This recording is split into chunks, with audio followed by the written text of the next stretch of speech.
Before we step into tonight's story, I invite you to subscribe to Fusion Ha-Ah. These calming tales are created to help you rest, and your support means more peaceful stories, more quiet adventures, and more reasons to slow down. Now, let's gently close the door to the day. Take a slow, deep breath. Let your shoulders relax. Feel the weight of the day begin to melt away, as if it never quite belonged to you in the first place. You're here now, and here is still. Still like the surface of a pond when the wind forgets to move. Still like the silence of a library when the last page is turned. Still like sleep just before it begins. Let the room you're in fade quietly. You no longer need it. You don't need the light or the ceiling. You don't need the ticking clock. You don't need anything but your breath and the gentle journey ahead. Now imagine this. A soft breeze, cool but not cold, brushing against your cheek. It smells of something unfamiliar. Not sweet like a bakery. Not sharp like pine. But delicate, clean, like earth and flower petals touched by dew. You're standing at the edge of an old stone path. It's uneven and narrow with little green tufts growing between the cracks. No one's been here in a while, but it doesn't feel abandoned. It feels sleeping. Above you, the moon is high, nearly full, glowing a silvery white. It isn't harsh like daylight. It's gentle, the kind of light that reveals only what you're meant to see. You begin to walk. The grass whispers beneath your feet. To your right, tall hedges rise, not trimmed, not polished, but soft and wild, like nature meant them to be.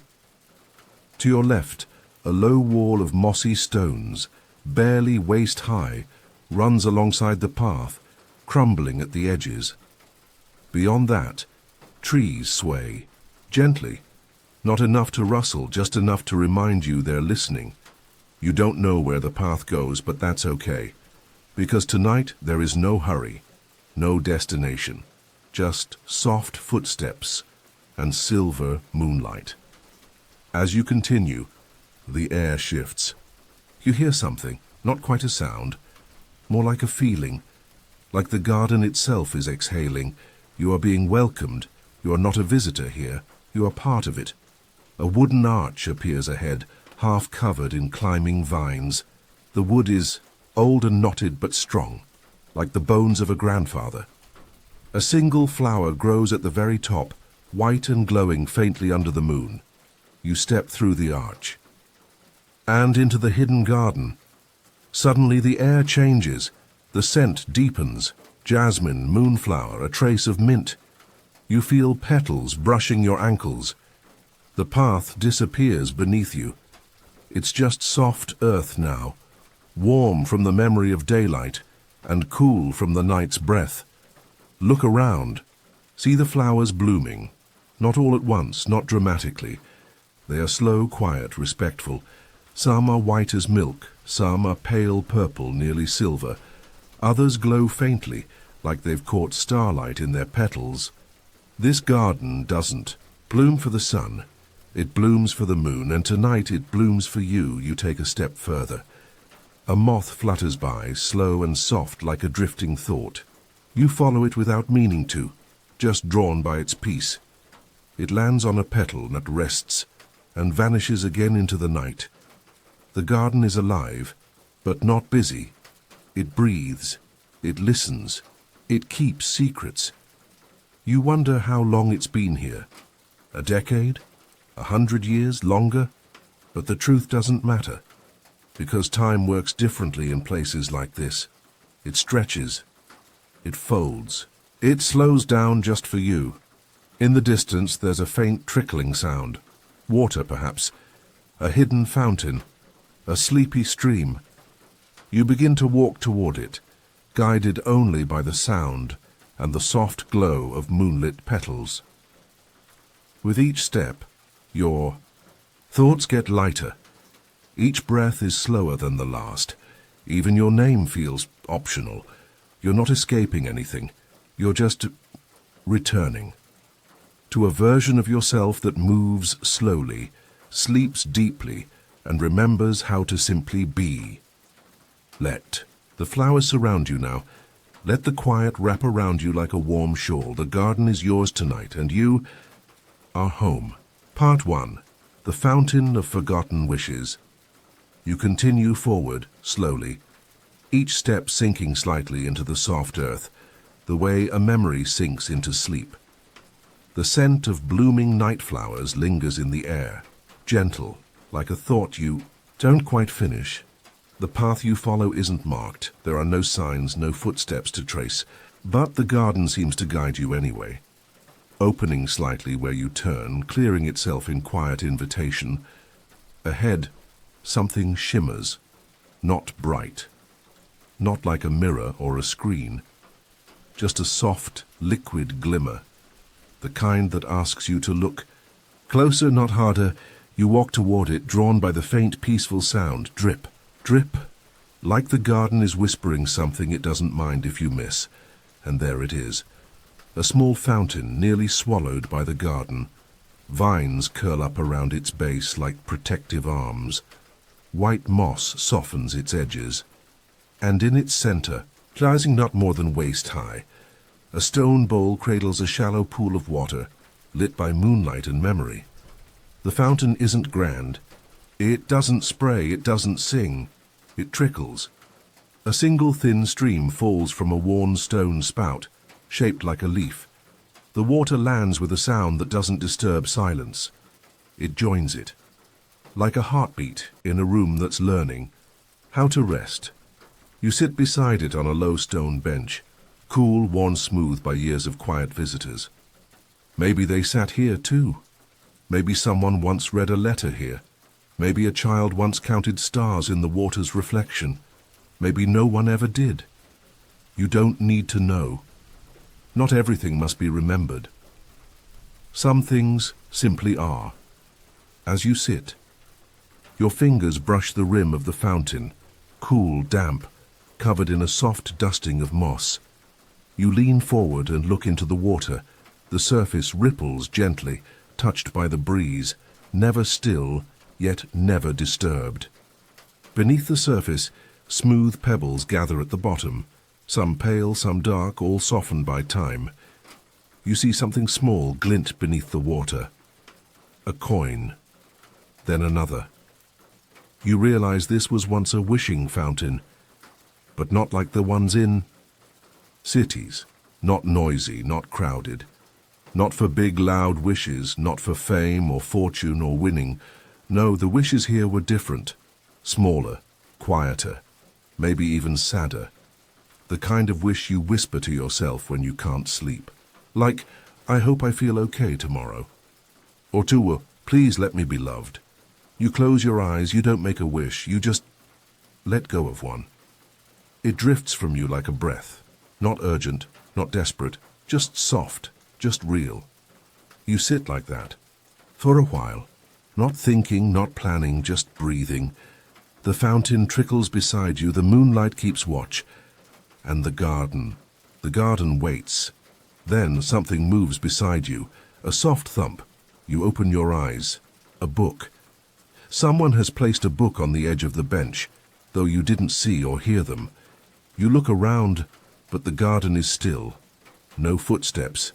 No rustling. No sign of anyone at all. The book is small and old, cloth-bound in a gentle green with no title on the cover. It smells faintly of lavender and thyme. You open it. The pages aren't filled with writing, not stories, not paragraphs, not even names. Each page holds only a single sentence. Handwritten, neat, quiet ink. Almost as if the pen didn't want to be. Too loud. You turn to the first page. This garden knows your silence. You turn again. You are allowed to rest. And again, you do not have to be more than you are right now. You pause. The pages feel warm, not like heat, but like kindness. You read a few more. The moon sees you. It's okay not to know. You are still whole even when you're tired. You gently close the book. Place it back where it appeared. You don't feel the need to take it with you. Because the words are already staying, you look once more into the fountain. This time your reflection looks calmer, softer, almost like a part of the garden now. Then a soft rustle behind you, not alarming, just enough to say, "Come this way." You rise. The path continues past the fountain, now lined with glowing flowers shaped like small lanterns. Their petals pulse gently in the moonlight like breath. You follow, not quickly, not slowly, just enough, just in rhythm with the garden.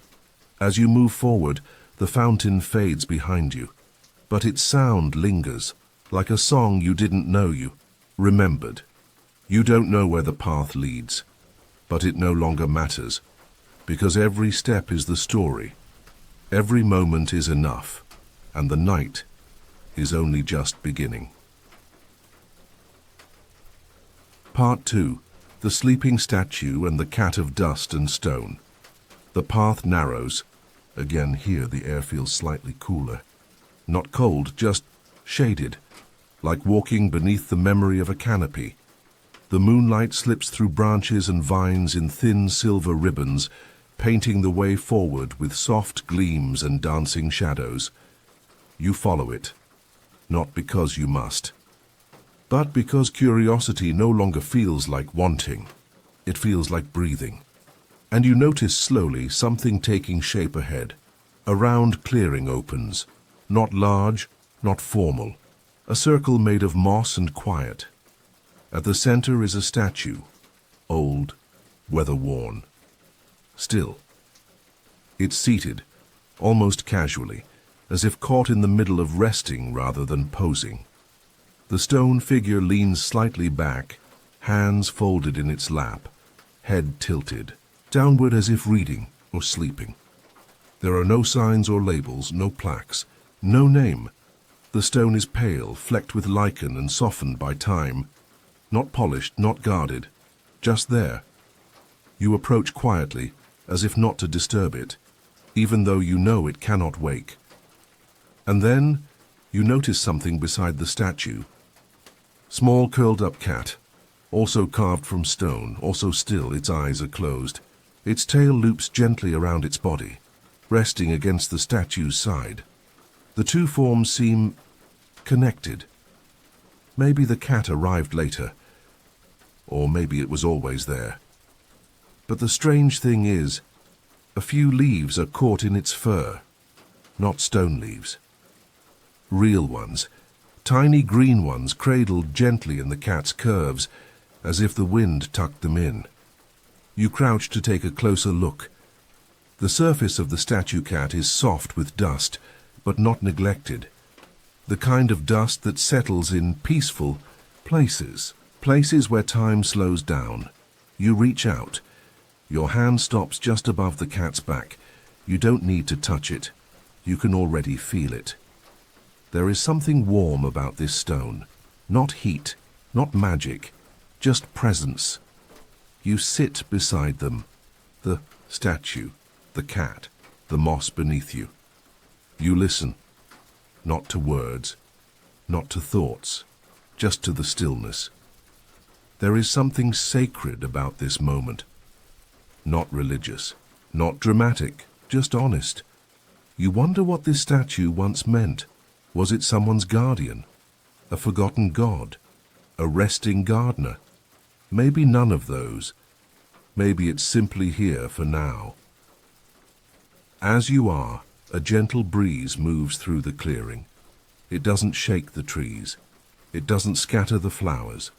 It just brushes by, as if checking on things. The statue's hands folded in its lap hold something small, a flat, oval stone. You hadn't seen it before. You lean in.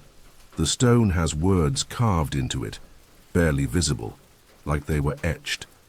Not with tools, but with patience. They say even statues dream. You feel something shift inside your chest. Not pain, not sadness, just quiet recognition. You close your eyes. And in that moment, it's almost like the cat breathes. Not dramatically, not with sound, but in the way shadows move when you're not looking. You open your eyes again. The garden remains still. The statue sleeps. The cat curls. But something has changed. Not out there, but in you, a tiny pocket of rest has opened, and nothing is asking you to fill it. You glance behind you. The path remains open. The flowers still glow. But you linger. Just a little longer, because this moment, this pause, this stillness beside the statue, it feels rare. You don't need to understand it. You don't need to explain it. You just need to be here for one more breath, one more beat, one more hush. And when you finally rise, quietly brushing moss from your hand, you nod to the statue. A simple gesture of thanks, and to the cat, not goodbye, just see you. You step lightly back onto the path. It continues on. Where to? You're not sure. But it doesn't matter, because now you carry part of the garden with you. The stillness, the dust, the quiet dreams of stone. And ahead the moon is waiting. Part 3. The mirror pond and the trees that whisper back. The path curves gently now. Not in a hurry.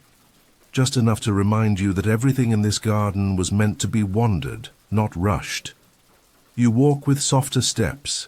The quiet around you isn't empty. It's full of listening. Every leaf seems to be waiting. Every branch feels like a held breath. You pass a low hedge that arches just high enough to duck beneath. Its leaves are velvety and deep green, silvered at the tips from moonlight. On the other side, the air feels cooler again, and damp. You smell water before you hear it. Still water. Not flowing like the fountain, not trickling or babbling, just waiting, holding, reflecting. The path opens, and there it is, a pond, wide, round, perfectly still. It doesn't ripple, it doesn't shimmer. It holds the moon as if the sky itself has fallen quietly into it. You step closer. The grass here is short and soft, springy beneath your feet, like walking across a memory. There are no lilies on this pond. No frogs, no fish jumping, just water and reflection. You kneel at the edge. At first you see your face. Calm now, softer around the eyes, no urgency in the mouth. But then you look past it. You begin to notice things in the reflection that aren't. In the sky. Small things, a branch you don't remember. A flicker of movement among the stars. A leaf that falls. Upward, you blink. The surface of the pond ripples ever so slightly, though no wind stirs it, and that's when you hear it. Not a voice, not music, but a whisper from the trees behind you. You turn. They're tall, thin, with trunks as pale as moonlight. They don't sway, they don't creak, they whisper. You listen, you don't catch words, are not exactly, more like shapes of feeling, gentle suggestions, questions not meant to be answered. You take a step toward them. The pond remains behind you, still holding the moon, still watching. The trees don't ask anything of you, but they begin to share. Not loudly, not in sentences, but in memories, the kind that don't belong to anyone in particular. You feel the hush of someone's footsteps years ago, the weight of a basket carried by someone who once loved this place, the sound of laughter that no longer echoes, but still exists somehow in the roots. You place your hand against the bark of the nearest tree. It's smooth in some places, flaking in others.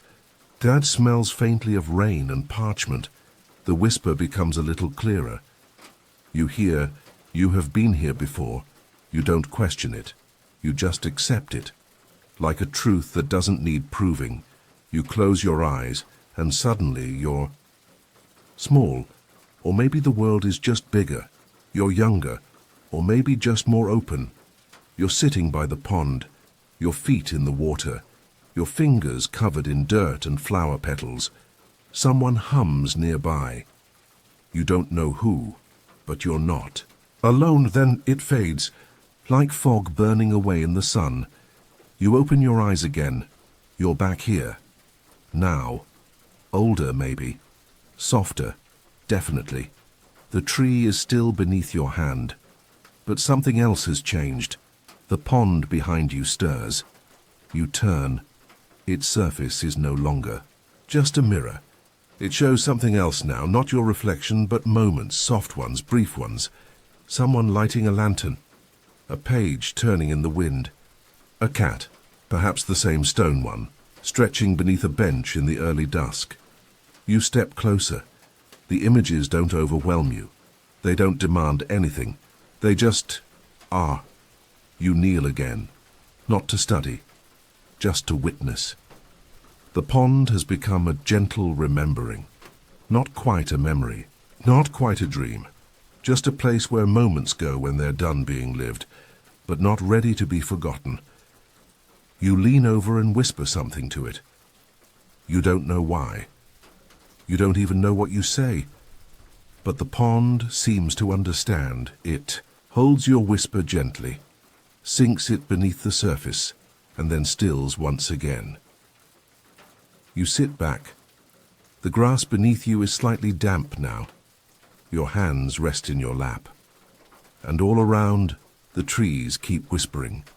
Not urgently, just steadily as if they have all the time in the world, and here, so do you.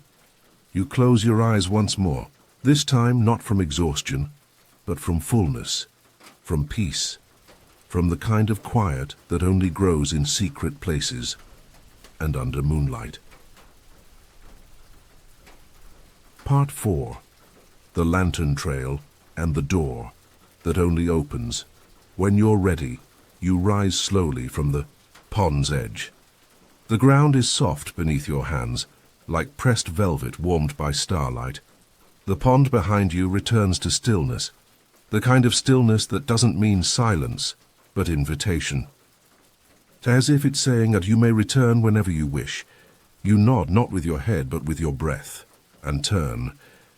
The trees ahead have shifted again, subtly. The garden has not changed exactly, but the way through it has. A new path appears narrow, curving gently, lined with tiny lanterns that float just above the ground. They don't hang, they don't burn, they hover, weightless, lit from within by a quiet golden glow that flickers, not like fire, but like memory. Each lantern pulses slightly, as if breathing in time with the night.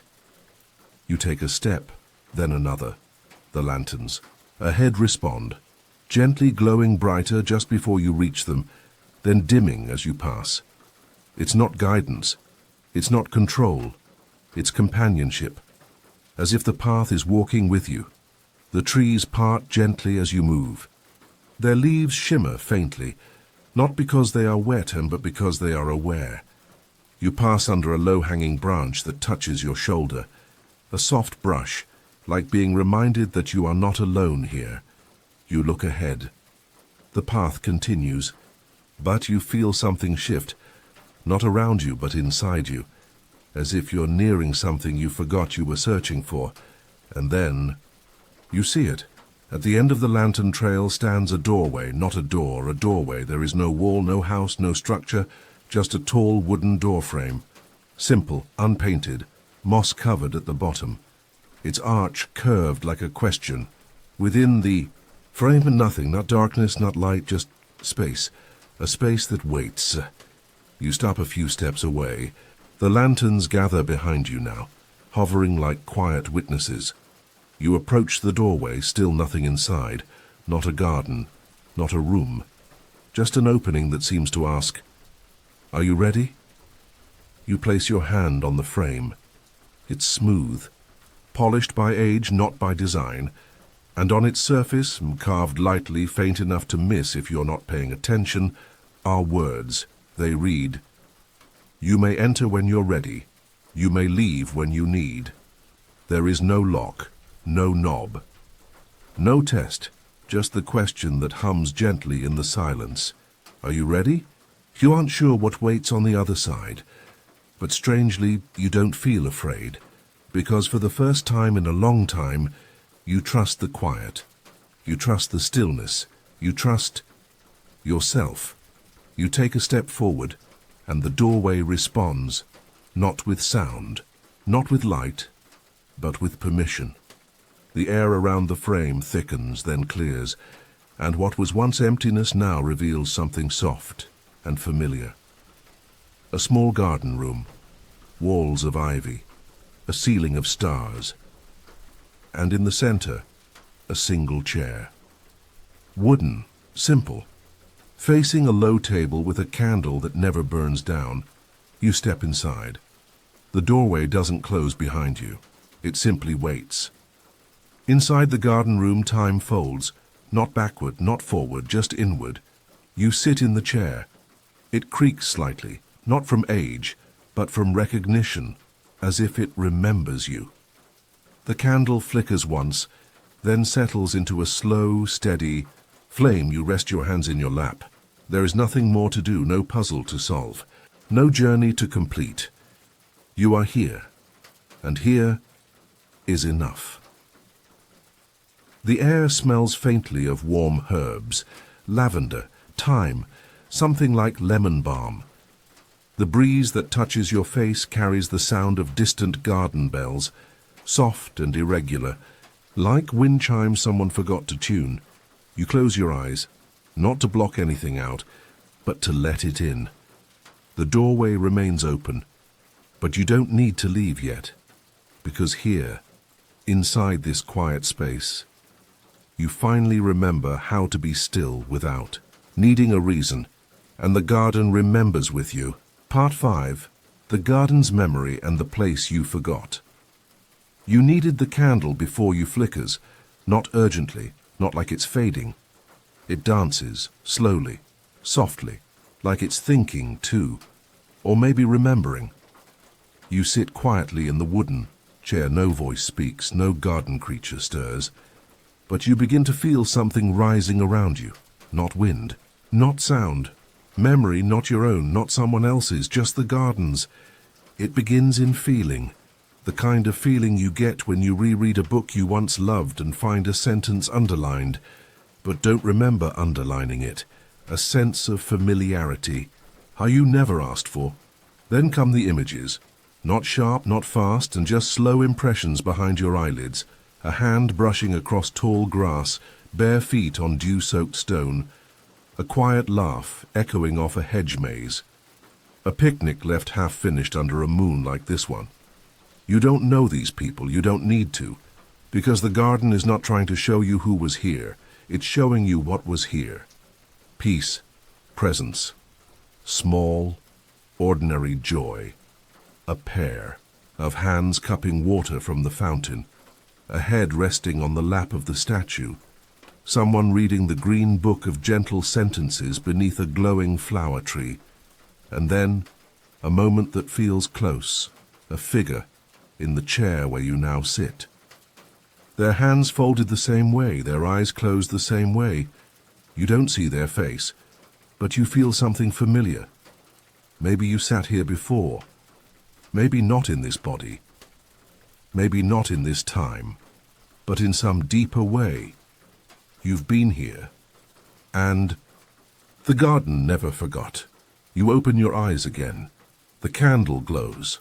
The doorway still stands, open and unchanging, but the light outside has softened, not dimmer, just sleepier, as if the whole garden has sighed in unison.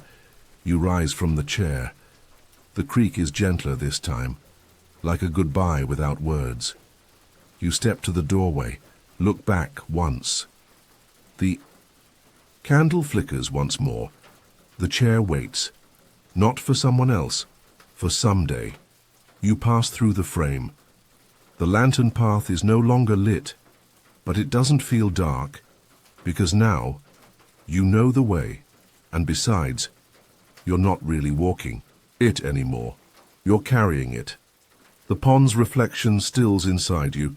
The statue's silence hums softly in your chest. The green book's gentle phrases seem to echo just beneath your breath. The garden is still around you, but it is also behind you, and within you. You make your way back toward the place you began. There is no grand gate, no signpost, no end. Just the same worn stone path and the moon resting quietly above. You pause not because you're lost, but because you've arrived, and here, Wherever here may be, is enough. You sit one last time on the mossy edge of the path. Let your hand trail through the grass. Feel the cool earth press gently beneath your fingers, and you realize something. This wasn't a journey to explore the garden. It was a journey to remember that stillness exists, that peace doesn't have to be earned, that rest is not a reward. It is your right, and tonight the garden gave it freely. You close your eyes one last time, the air still smells of moonlight and memory.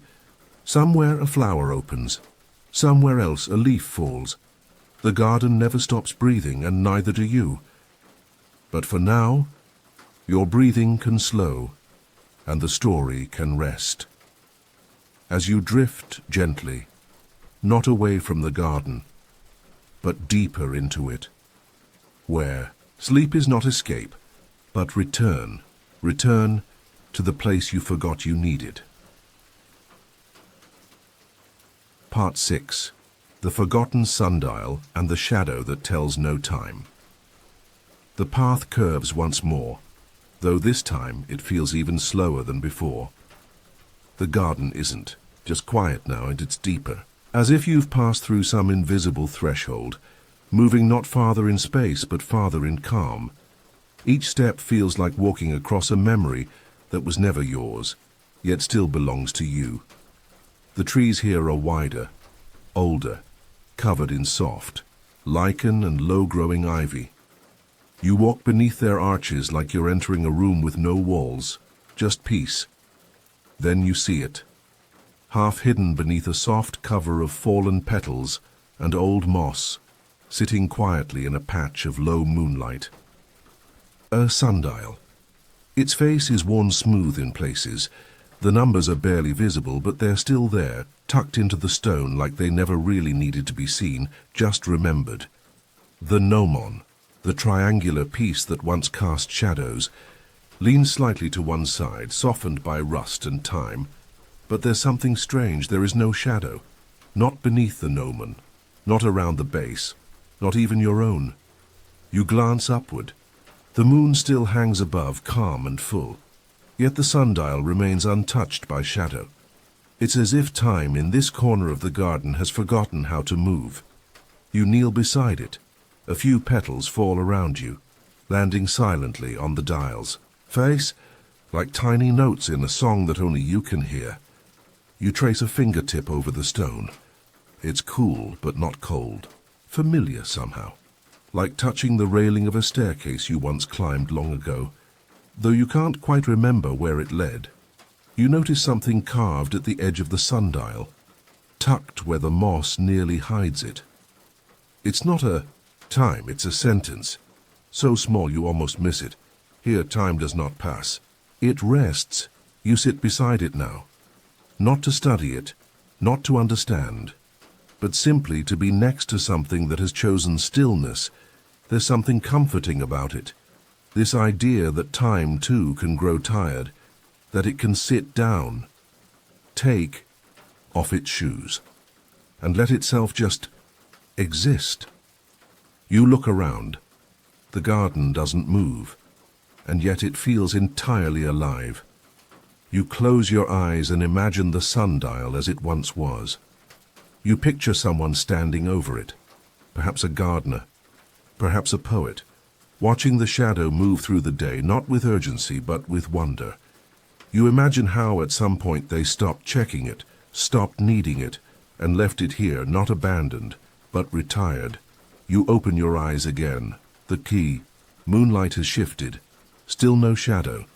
But now you feel a different kind of rhythm, not one that ticks or turns, but one that listens, that holds you exactly where you are, asking nothing more. You stand once more. Brush your fingers gently across the sundial's edge. A goodbye, not of leaving, but of gratitude. And then you do something unexpected. You sit again, and this time you imagine the sundial still working, but differently. Not marking hours, but moments. And right now it marks this one. You. Here. Breathing. Still. You sit with it a while longer, long enough to forget what you were wondering, long enough to feel the air shift just slightly, as if the garden is taking a breath with you. Eventually you rise. The path is still there, soft and silver, patient as always, and as you walk forward you don't leave the sundial behind. You carry its stillness with you, because even though the shadow never moved, you did. And that, too, is part of the garden's secret. Part 7. The tree with a door that only opens at night. You continue along the path. Your footsteps are so quiet now, even the garden barely notices.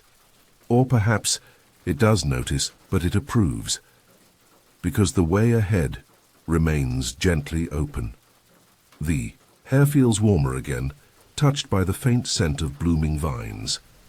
Somewhere nearby a leaf detaches from a high branch and drifts down like a slow, deliberate sigh. You walk without asking where you're going. In this place, the question isn't what's next, it's simply what's here, and what's here is a tree, not just any tree. This one stands alone in a wide circle of flattened grass. Its trunk is thick, too wide to wrap your arms around, and its roots swell up from the ground like the shoulders of something ancient, stretching after a long sleep. The bark is smooth in some places, knotted in others, and streaked with gentle silvery lines like something written long ago in a forgotten script. But that's not what stops you. It's the door, set directly into the trunk. Not a decoration, not a carving, a real door, rounded at the top like the entrance to an old cottage, fitted perfectly into the wood, framed by roots and vines that seem to cradle it protectively. The door is closed, no handle, no keyhole. You step closer. It's not spooky, not magical in a loud, glittering way, just quiet, as if it has waited a long, long time for someone who wouldn't knock. But pause, and you do. You press your palm lightly against the surface. It's warm, alive. And at the center, faint but there, is a small marking, a crescent moon. You blink. The moon in the sky above is in the same shape, high, watching, and in that instant, the door hums, just once. A low, almost inaudible sound. Then it opens. Not outward, not inward.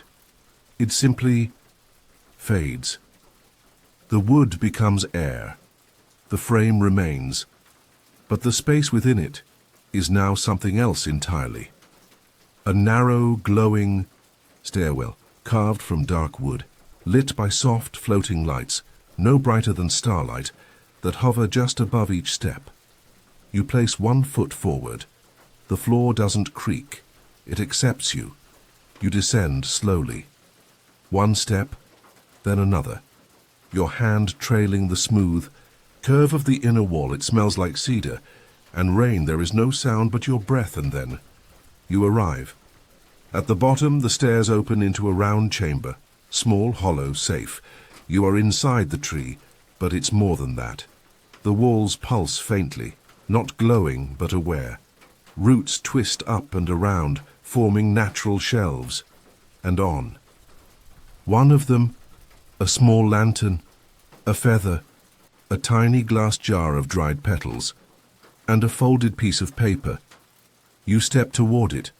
The paper is soft from age. When you unfold it, it doesn't crack. It opens, like something grateful to be read again. There's no letter, just a single line. Some doors open only when you're still enough to notice they exist. You breathe in slowly. This place, this secret room, is not hidden from the world. It's hidden from rush, from noise, from those who forget to look with their breath instead of their eyes. You sit on a small cushion near the curved root bench. You place the paper beside you, and you close your eyes, not to sleep. Not yet, just to listen.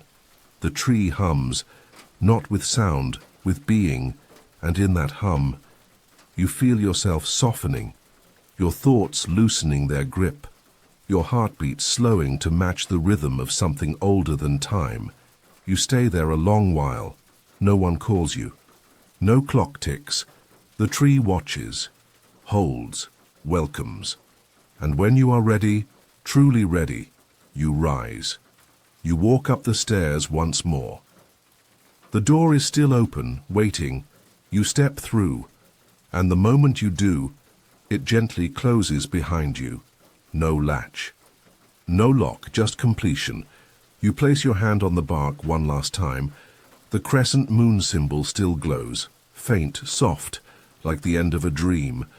And now you walk onward, carrying with you not a story to tell, but a feeling to keep. Because some doors don't open to lead you somewhere, they open to remind you you're already home. Part 8. The Bench That Knows Your Name. The moon is higher now, but softer, as though even it is growing drowsy from the hush of the garden. You walk gently. The path no longer curves sharply. It meanders like a conversation with someone you trust. Each turn is unhurried. Each pause feels like an answer. You pass through tall grass that brushes your ankles, like fingertips. The scent of chamomile lingers in the air, mixed with something sweeter, a trace of honeysuckle perhaps, or wild violet warmed by moonlight, and then you see it, a wooden bench just off the path. Not hidden, not obvious, simply placed. It sits beneath an open patch of sky, surrounded by night flowers and small fluttering moths with wings like parchment. It isn't new. The wood is faded, smoothed at the edges, slightly uneven, the kind of furniture that doesn't belong to a place but belongs in it, like it was always meant to be here. You approach. At first it's just a bench, but as you draw closer you notice something carved into the top slat of the backrest. Small letters, hand-carved, old, but not worn away. You lean in and read, and you pause, because what's carved there is your name exactly as you write it, exactly as you think of yourself when no one's watching. Not your full name, not your loud name, your true name, the quiet one. It stops you, just for a breath, not with fear, with wonder. You sit down and it feels right, like the bench was shaped for your spine, like the height was made for the bend in your knees, like the wood remembers you, not from yesterday, not from a story, but from somewhere beneath all the noise. You let your hands rest in your lap. The silence here is different, not just quiet, but kind. You look up. The stars above this part of the garden seem closer, as though they've drifted downward to keep you company. The moths float lazily around the flowers. One pauses on the bench's edge, then continues its looping path into the dark. You lean your head back, and for a few moments you don't think at all, not because you're trying to stop, but because there is nothing tugging at your thoughts. No corners to turn, no edges to hold, just soft. Just now. You notice something beside you, a folded piece of cloth, not left behind but placed with care. You pick it up. Inside, a dried flower, flat, pressed, lavender by the look of it. There's a tiny tag attached. It reads, "For rest not remembering, you can come back when you need." You smile, but not with your mouth, with your whole body. You place the flower back gently. Leave the cloth just as you found it. This bench, it's not just furniture. It's a pause, a place the garden made because it knew eventually you'd need it. And maybe others have sat here. Maybe their names appeared when they arrived, or maybe this bench has always had your name.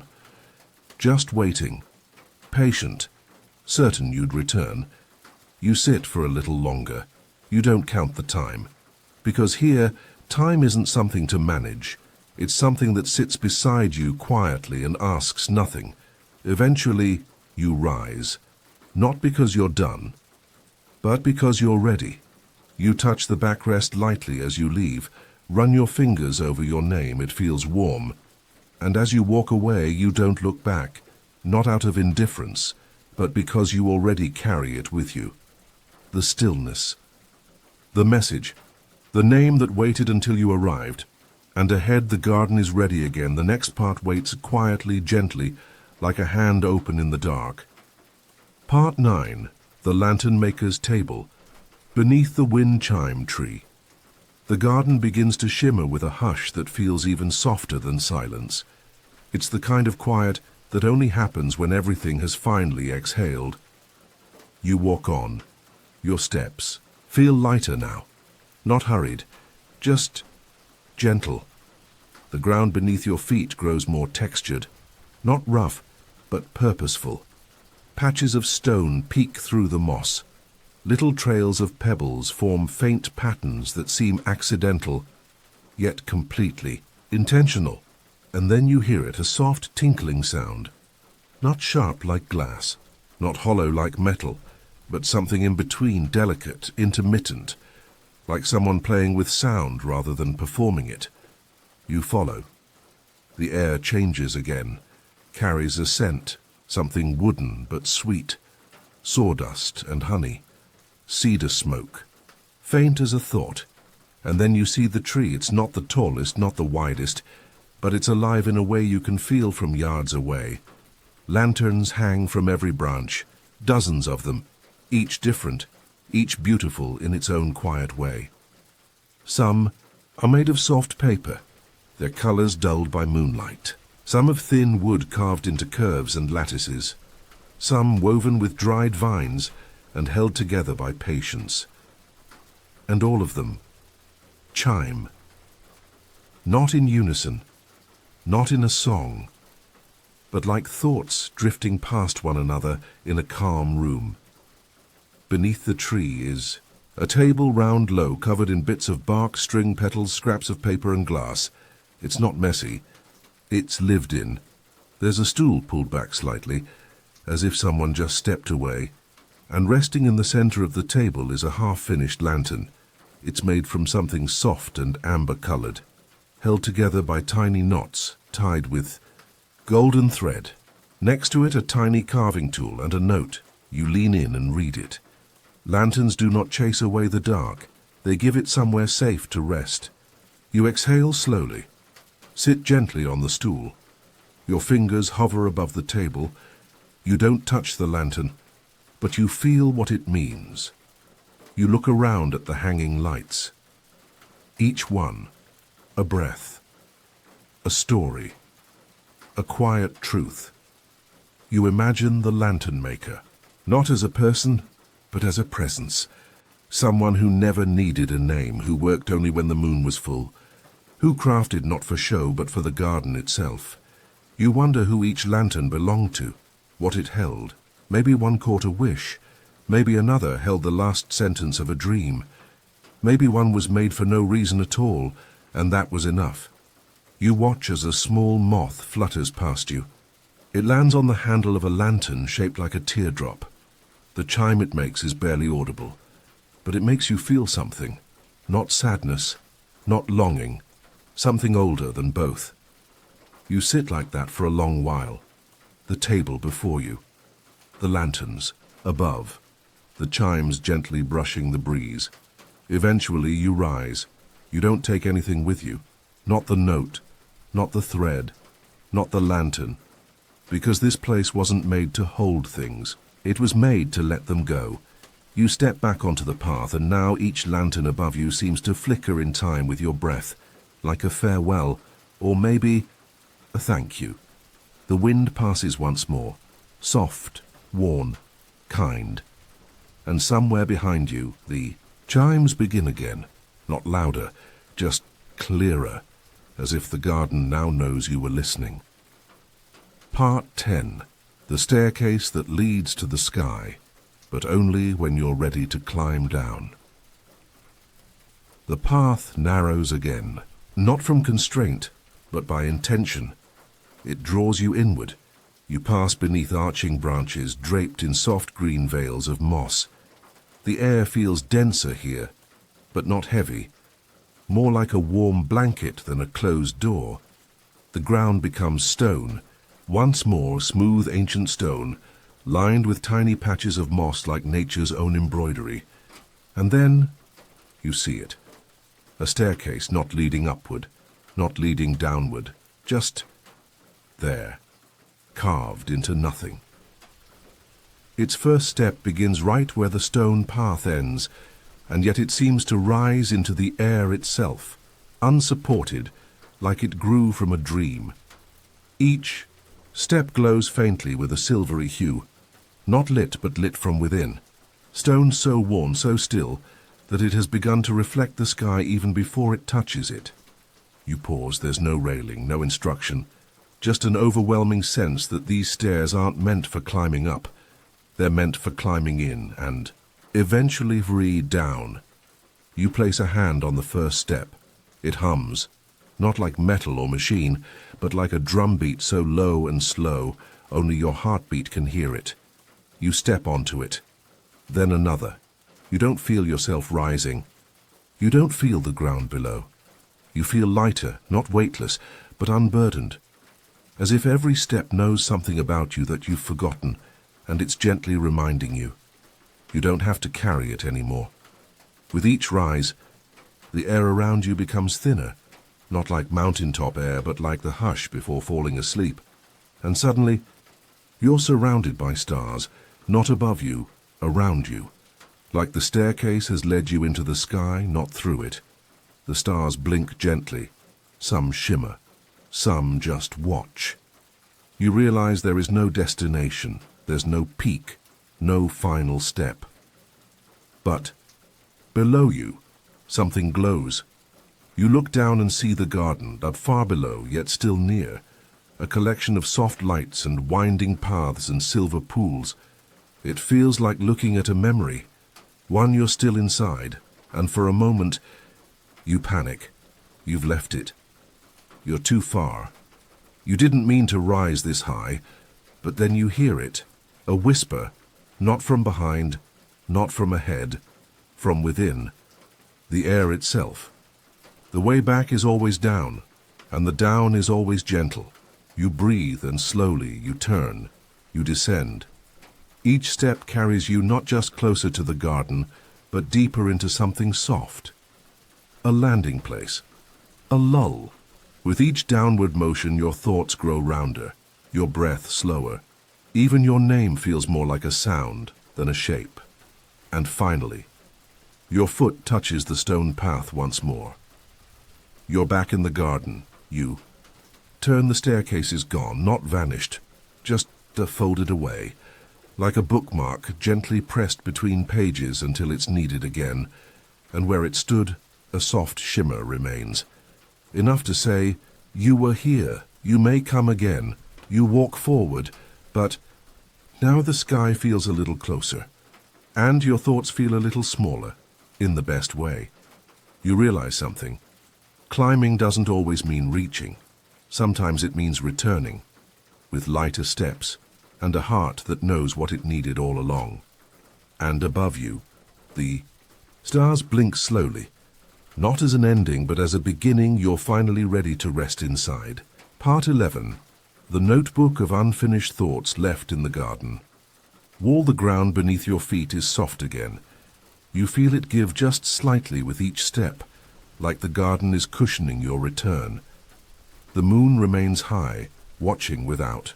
Judgment, offering its silver as a blanket rather than a spotlight. As you walk, something catches your eye. To your left, partially covered by vines, stands a low wall, barely waist-high, made of smooth, age-worn stones stacked with care. You pause. The wall looks unremarkable at first, but then you notice a space between two of the stones. Not a crack, an intentional gap.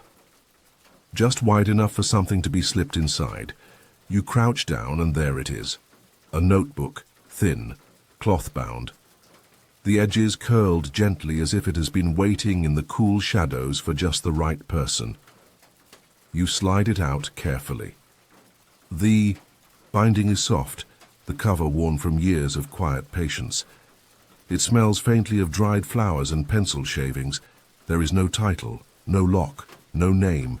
You open it, and you understand instantly. It is not a journal, not a record, not a story. It is a resting place for unfinished thoughts. Each page holds fragments. Some are full sentences that drift off halfway through. Some are only words, single, quiet, hesitant. Some pages contain a question with no answer. Some, a sigh in writing. You read. I wish I could explain why sometimes the stars look like... Do you think anyone else ever... The sound of rain always reminds me, not everything broken needs to be... You stop, let the notebook rest in your lap. The weight of it feels like a small conversation left open. You understand something then. This notebook wasn't abandoned. It wasn't lost. It was given to the garden. Because some thoughts don't need finishing. They need somewhere soft to be held. You run your fingers over a blank page, and you feel the quiet invitation it offers. You may leave something too. Not a confession, not a secret, just a pause. You find a pencil nestled in the spine, sharpened but used. Still warm with kindness. You don't think long, you write, I don't know what I needed, but I think this was it. Then you close the book. Not tightly, gently, like tucking someone in. You slide it back into the space between the stones. The garden doesn't applaud, doesn't glow, it just accepts. And somehow that means more. You stand, brush moss from your knees. Look back at the wall, it looks the same. But you know now that inside it sleeps 100 unfinished beginnings, and somehow they're all enough. You walk on, lighter, not because anything was solved, but because something was shared.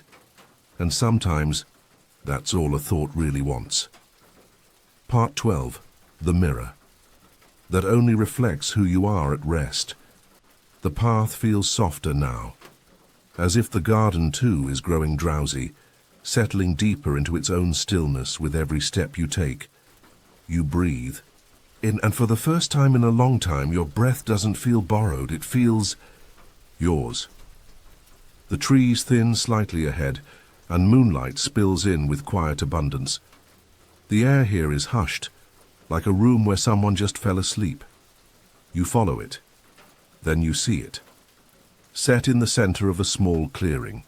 A mirror. Not hanging. Not framed in gold or ivy. It stands on its own. A tall rectangular pane held up by two simple stones at its base, surrounded by low ferns and tiny flowers that nod gently in the breeze. You approach slowly. At first, it reflects only the garden. Behind you, the path, the branches, the silvered grass. No trick, no shimmer, just stillness. And then your reflection appears. But something is different. It's you. But not quite the version you see in passing windows or in hurried glances. Not the version that adjusts posture or softens expression. Not the version that performs. This is you at rest. There is no tension in your brow, no guarded look behind the eyes, no effort in the way you hold your shoulders or your breath. This reflection does not judge, does not analyze, does not wait to be changed. It simply is. You watch it, and the more you watch, the more it feels like you're seeing someone familiar for the first time. Not because they've returned, but because you finally slowed down enough to meet them. You sit cross-legged in front of the mirror. The grass bends gently beneath you. Your reflection does the same. Not perfectly mirrored, but softly delayed, like a friend who moves beside you rather than with you.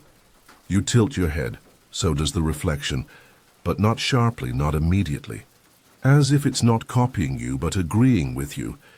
You lean forward slightly, eyes meeting your own, and there in the depth of your mirrored gaze, not sadness, not joy, just presence, that deep, rare calm that happens when you stop reaching, stop explaining and simply are.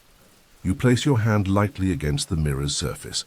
There's no chill, no magic, just warmth, familiar warmth. like the feeling of coming home to yourself. You close your eyes, and in that darkness your reflection remains, not as an image, but as a feeling. The you who does not perform, the you who does not hurry, the you who doesn't need to say anything. To belong here, just to you, you stay like that for a long time. Not frozen, not waiting, just being. When you open your eyes, the reflection hasn't changed. It's still you, still resting, still whole. You stand. The mirror does not ripple. It does not vanish.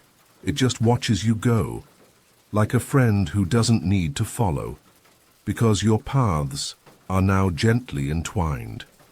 You step away, and in the corner of your eye, you notice something small carved into one of the stones holding the mirror upright. Just a few words. You are never more yourself than when you stop trying to be. You smile, not because it surprised you, but because it didn't. You walk onward, not taller, not smaller, just truer, and the garden seems to nod quietly with every step. Part 13. The letter in the birdhouse. No bird ever used. The air shifts again, not in temperature but in texture. It feels hushed, like the quiet that settles after a soft goodbye. You breathe it in slowly, and it feels like something you've missed without knowing. The path becomes narrower, bordered by clusters of tall moonlit grass that sway without wind. They part for you gently, like they've always made room for wanderers like you. You walk, not searching, just continuing, and then something small catches your eye. Perched atop a weathered wooden pole stands a birdhouse. It's simple, unpainted, the kind of house that doesn't draw attention to itself. Its edges are rounded by time. Moss clings to its base. The small circular opening is dark inside, untouched by feathers, unlined by nests. You pause beneath it. There are no birds nearby, no flutter, no song. You step closer, drawn by something quieter than curiosity. There's a tiny ledge below the entrance hole, and on that ledge, carefully tucked behind a sliver of bark, is a folded piece of paper. You reach up gently. The paper isn't dusty. It isn't damp. It's waiting.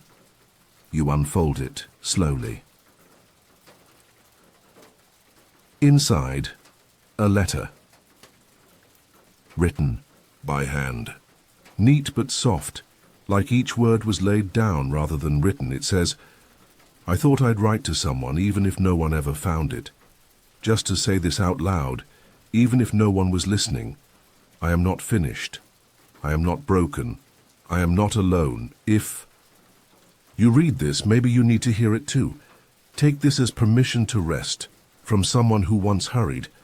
You stand still for a long time, not because the words shock you, but because they feel misplaced. Placed for you. Not because someone knew you were coming, but because this place knew someone like you always would. You refold the letter slowly.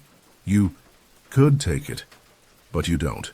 You place it back exactly as it was, tucked gently into the crevice beneath the hole, letting it wait again, because maybe someone else will need it next, and maybe, just maybe, it will be found at the exact moment it's meant to be.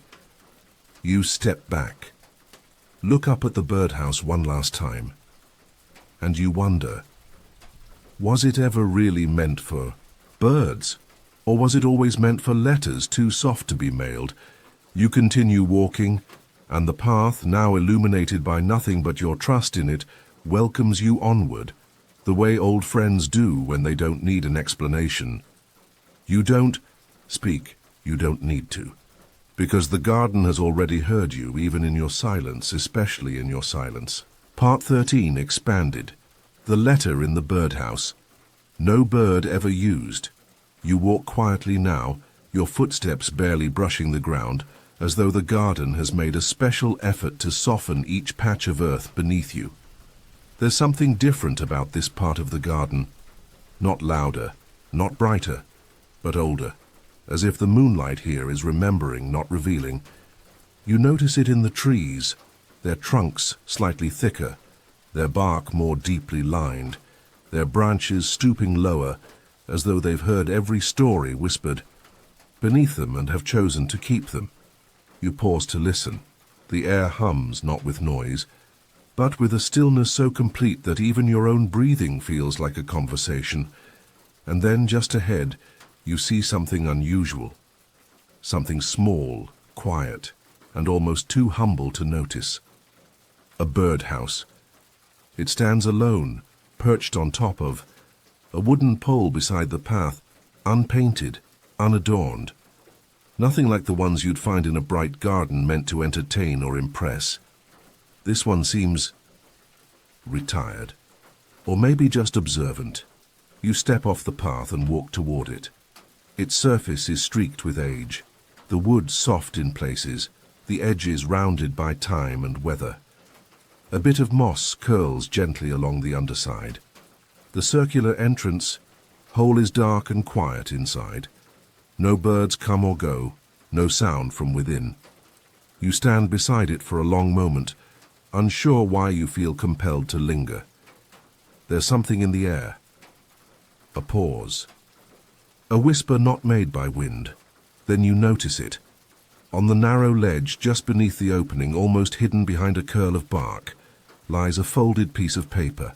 It's not yellowed or torn, not soaked or forgotten, just waiting, as though it's been placed not long ago but long enough for the right hands to find. You reach out and gently lift it from the ledge. The paper is smooth, worn only slightly at the corners, still holding its shape. You unfold it slowly and read the handwritten lines. I thought I'd write to someone, even if no one ever found it, just to say this out loud, even if no one was listening. I am not finished, I am not broken, I am not alone. If you read this, maybe you need to hear it too. Take this as permission to rest, from someone who once hurried. You breathe in, and something inside you softens, not because of the words, but because of the way they feel in the air. Like they belong here. Like they belong to you, just for this moment. You don't know who wrote them, but somehow that makes them more honest. They weren't meant for a reply, they weren't even meant to be found, and yet, here they are. You look at the birdhouse again, it's quiet, peaceful. Entirely unbothered by your presence, you wonder, has it ever had a nest inside? Or has it always been something else? A resting place for the words we don't say aloud? A mailbox for hearts learning to slow down? You imagine someone years ago standing exactly where you are now, palms uncertain, thoughts too heavy to carry home, and instead they folded their truth into paper and gave it to the garden. You run, your fingers along the edge of the note once more. You could take it with you, but it doesn't feel right. This letter wasn't a gift to keep, it was a gift to receive, so you fold it again, carefully, gently. Place it back on the ledge, just as you found it, and press the bark back into place to keep it safe. A small breeze picks up. The trees around you sway with a sound like old pages turning. You glance at the path ahead. It continues on, soft, silvered, waiting. But before you leave, you step a little closer to the birdhouse and whisper quietly, "Not so it will hear, but so you will remember. I needed that." You turn back to the trail, walking slowly, and now each step feels just a little bit lighter. Not because your burdens are gone, but because you've been reminded you don't have to carry all of them alone. Even in this garden, especially in this garden, there are places where you can leave a little of yourself behind and still be whole. Part 14. The clock with no hands that still knows. When to chime, you follow the path again, but something about the way your feet move has changed. It's not just walking anymore. It's something quieter, more like gliding through a dream you half remember from childhood. The trees begin to shift shape around you, not physically, but in presence. They feel less like background and more like company. Their branches lean in, but not to observe and to embrace. You notice the light dimming, not darker, just warmer. The silver of the moon mixes with something golden now, like candlelight finding its way into the world through cracks in time. And then, nestled in a small alcove beneath an arched oak tree, you see it. A tall, narrow grandfather clock. It stands alone, framed by ivy and moss, its wooden body curved ever so slightly, as if it leaned in to listen long ago and simply stayed that way. Its glass face reflects the garden softly, and behind the glass, no hands. You step closer. You expect to feel confusion, but you don't. Instead, you feel a strange sense of understanding, like walking into a room you've never entered and knowing exactly where to sit. You rest your hand lightly against the wood. It's warm, not from sunlight, but from memory. This clock hasn't ticked in years, perhaps centuries. Its gears are still, its pendulum unmoving. Yet somehow, it feels alive. At its base, etched into the wood so faintly it almost disappears into the grain, are a few words. I do not count time, I keep it. You run your fingers over the message. No pressure, no precision, just presence. You stand back and look again. There is no ticking. No mechanism working in secret, no signs of movement at all. And yet, a chime rings. Soft, clear, almost like a bell being struck inside your chest instead of your ears. It echoes for only a moment, one note, sustained, and then fades into the garden like dew fading from leaves in the morning. You don't know what triggered it. There was no hour to mark, no second to slice away, but the chime still felt right, as if the clock knew exactly what time it was, not by numbers but by feeling. You close your eyes and you imagine a different kind of time, the kind that isn't kept on schedules or in calendars, the kind that lives in cups of tea and long hugs and the hush just before falling asleep. You imagine that this clock isn't forgotten. It's just remembering slowly, remembering the last time someone stood here and paused, the last time a breath wasn't taken in a rush, the last time a chime rang not to signal passing, but to celebrate stillness. You sit down beside it, on the soft patch of moss at its base. Lean your shoulder gently against the wood, and for a long while you simply listen, to nothing, to everything. The clock doesn't chime again, not while you sit there, but you feel no disappointment, because that one note, that one sound, was enough, more than enough. You wonder what else in the world runs without measuring, what else moves without noise, what else keeps time not with tools, but with trust. A breeze moves through the clearing. A few leaves fall. One lands on your knee. You smile. It doesn't mark an hour, but it marks something. When you finally stand, you place your hand on the clock's side once more, not to check anything, just to say goodbye.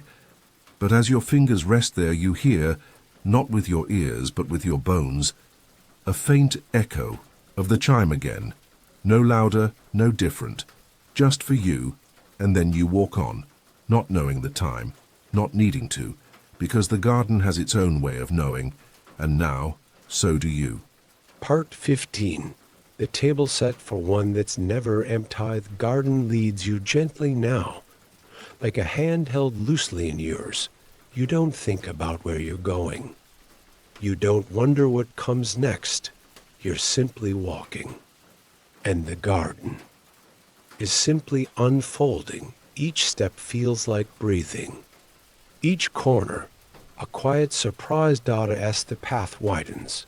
The trees above open just slightly, letting moonlight trickle down in soft and even patches, like spilled milk over the mossy ground. And then just ahead you see it, a table, small, wooden, round, with a single chair pulled out ever so slightly, as if someone had just been sitting there and stepped away to stretch. There's a tablecloth, faded lavender in color, stitched around the edges with thread that has unraveled in places.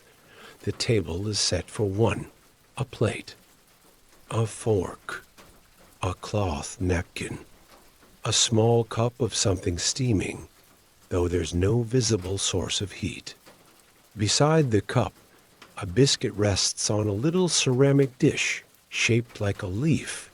You approach slowly. Nothing about the scene feels eerie. Just unexpected and familiar. As though you've dreamt of this exact place before, not because of the food, not because of the setting, but because of how it feels, like being welcomed without being watched. You look around. There's no one here. No signs of recent footsteps. No rustle in the trees, but everything on the table feels warm, fresh, intentional. You step beside the chair. It doesn't creak when you sit down. It doesn't shift. It just holds you, and as you settle into it, something curious happens. You don't feel alone, not in the usual way. You feel met. As if something in the garden, something quiet and old and knowing, saw a hunger in you that wasn't for food and offered this moment as nourishment. You lift the cup. It's light. You don't know what's inside. It smells faintly of cinnamon and cardamom and something deeper, like memory steeped in stillness. You sip. It's warm. Not hot. Not sweet. Just right. You take another sip. Then another, and slowly, something inside you settles. Not your stomach, your spirit. You place the cup down gently and pick up the biscuit. It crumbles slightly in your fingers, still soft in the middle. Hints of honey, lemon, and lavender bloom on your tongue. It's not the best food you've ever had, but it is the most present food, made not for taste, but for timing, for this moment. You look across the table. There's no one sitting there. No second plate. No second cup. But still, you feel the presence of another, not watching, not waiting, just accompanying. Maybe the garden itself pulled up a seat. Or maybe it placed this table here long ago, knowing someday you'd be the one to fill it. And as you sit there warmed, stilled, softened, you see something carved into the edge of the wooden table, not deep. Just a few words, etched gently, like a whisper in wood grain. You never arrive hungry. You arrive ready. You smile, the kind that doesn't reach your lips, but expands quietly in your chest. You finish your cup, not hurriedly, not ceremoniously. You simply place it back where it began. You don't fold the napkin. You don't rearrange the plate. You just leave it, because somehow you know this table will always be ready. And this moment, or one, like it will always be waiting when you need it. You rise slowly. The chair rocks ever so slightly behind you.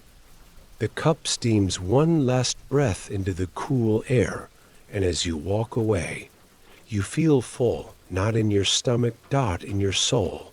Part 16, the library without walls that only appears when you forget what you're looking for. You move forward with unhurried steps, not because you've slowed down, but because there is no reason to speed up. Every part of the garden now feels like an exhale, like time has remembered how to stretch itself gently between moments. The path narrows once more, winding between slender trees whose leaves glow faintly in the moonlight, not silver, but a muted gold. Like old pages kissed by candlelight, there's something changing around you. The air is different, not colder, not warmer, just quieter. Even the insects have gone still. The breeze no longer rushes through the branches. It hums, like it's reading, and that's when you notice them. Books, one, then another, then too many to count. They rest on low stone ledges beside the path, tucked into the crooks of trees, stacked gently on moss-covered stumps, hung by string from branches, swaying slightly in the moonlight. Some are open, some are shut, some are missing pages not from damage, but from purpose, like they were meant to be incomplete. You take a slow step forward. The path has vanished, but it doesn't matter. You're in the middle of something delicate, a library, but without shelves, without walls, without an entrance or an exit. The books seem to have appeared because you stopped needing to find them, as if they were waiting for your forgetting. You pause beside a tree where a book sits open on a flat, wide root. Its pages flutter, though there is no wind. You lean and dot. It isn't printed. The handwriting shifts between pages, some flowing, some small and neat, some barely legible. One page holds only this. You've been looking for answers, but you came here to remember. You turn the page, a drawing, a sketch of someone sitting beneath a tree that looks very much like the one in front of you. They're holding a book. They're smiling faintly. You step away, further into the open space. More books surround you now, but none call out. None shine or glow. They just wait. You reach for one on a stump. It's wrapped in cloth. As you peel the layers back, you see that the cover is blank soft leather, worn at the edges.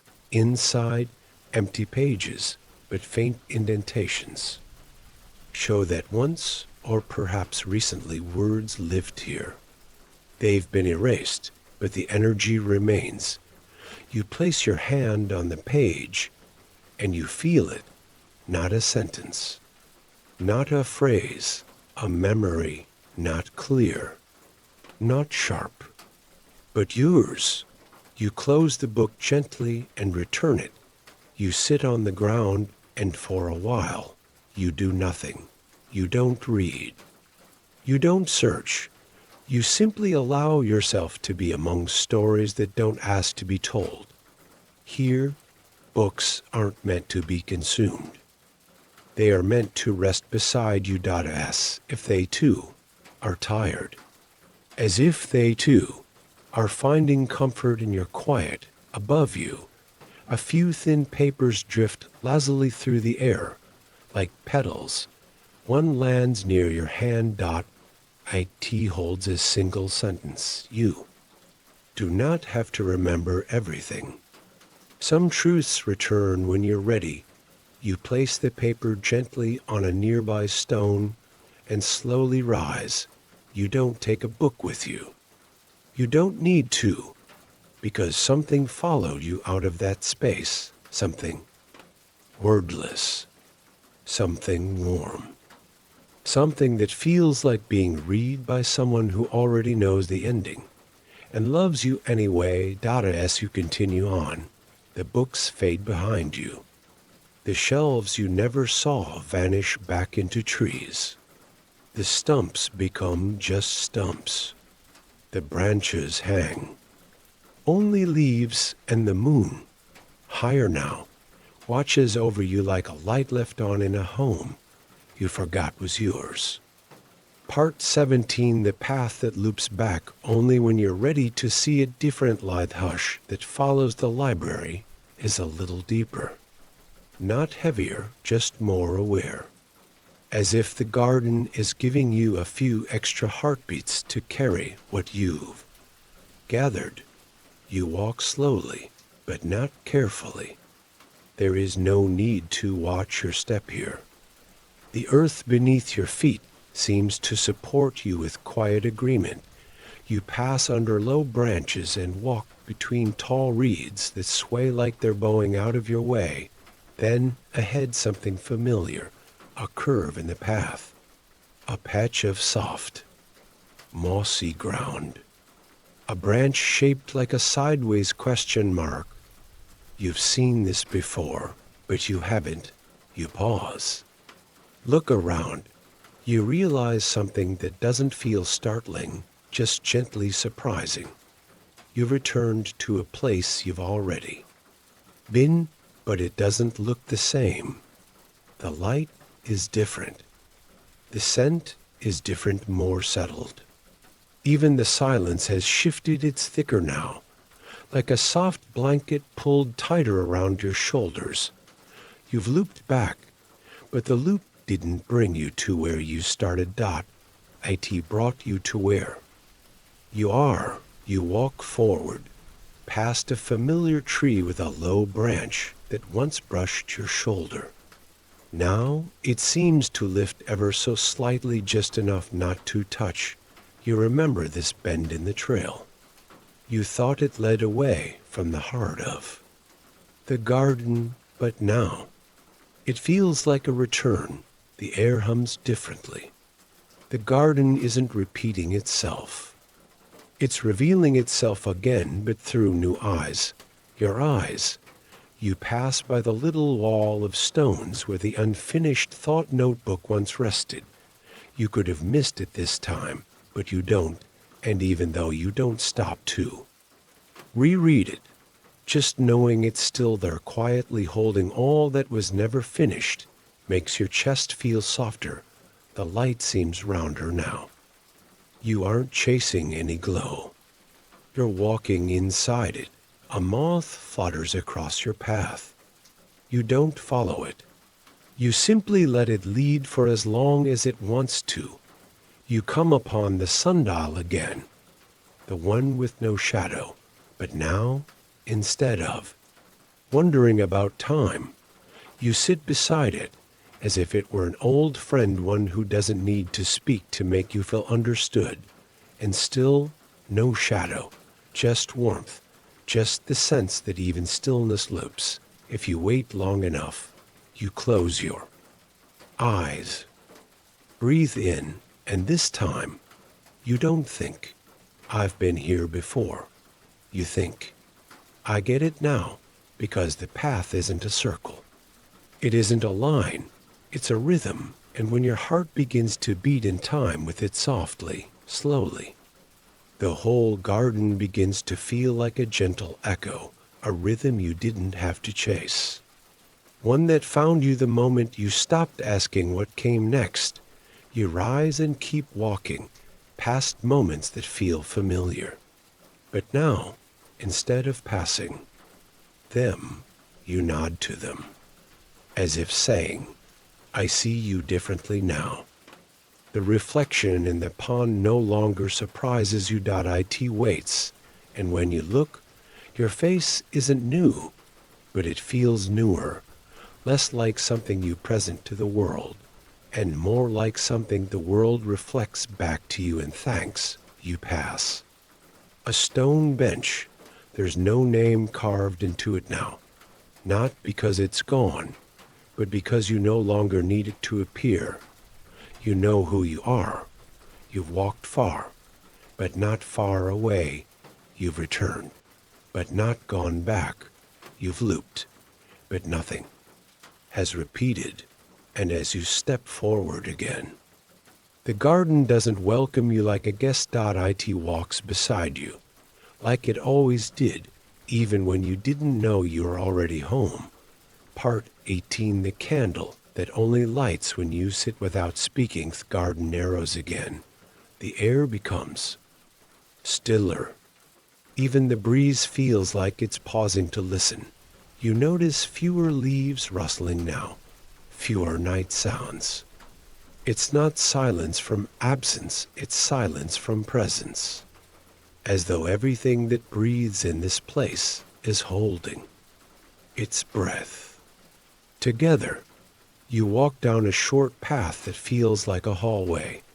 Hedges rise gently on either side, soft, thick, and deep green. They don't crowd you. They accompany you. At the end of this path, a clearing opens. Small, circular, enclosed in the hush of ivy-covered stone. At the center sits a small wooden stool, simple, unpainted. Its legs slightly uneven, its surface worn smooth, not by sandpaper, but by time and use. Before it, a single low table. Nothing on it but a candle, short, round, unlit. You know what to do. Not from instruction, but from the kind of knowing that lives in your bones, quiet, certain, like a truth too soft to forget. You sit on the stool. It creaks slightly beneath your weight, then settles into silence. You don't reach for the candle. You don't speak. You don't breathe with intention. You just sit. The moment stretches. Not long wide, and then it happens. The candle lights itself. And no sound. No spark. Just flame. A small, steady flicker, golden at the base, warm at the edges, almost still at the tip. It doesn't flare. It doesn't waver. It just burns, like it's been waiting for someone who didn't come to ask. You lean in slightly. Not close enough to disturb it, just enough to feel its warmth touch your cheeks. A tea smells faintly of old libraries and sweet herbs, rosemary, maybe, or something older. You don't feel a rush of revelation. You don't feel tears rise. You feel quiet, whole, like all the pieces of you sat down at the same time. You look around, nothing else moves.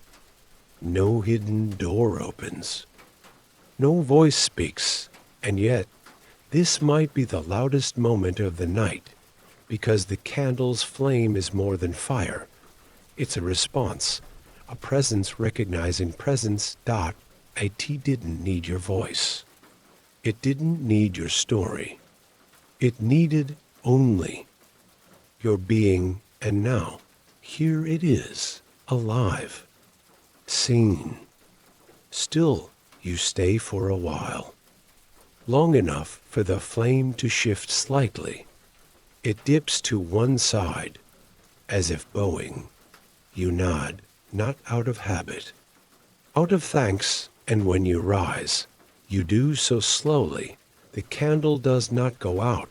You leave it there burning gently, silently for whoever might come next, someone else who might need to sit and be without needing to explain. And as you step away from the circle of stone, the light behind you softens in your memory. Not gone, just kept, because some flames are meant to travel not in your hands, but in your stillness.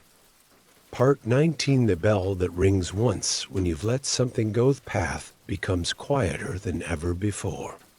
Even your breath begins to feel softer, not because you're holding it, but because you no longer need it to make a sound. There is no destination tugging at your thoughts now. Only presence, only this. You walk slowly through a corridor of trees that lean inward, not in warning, but in comfort.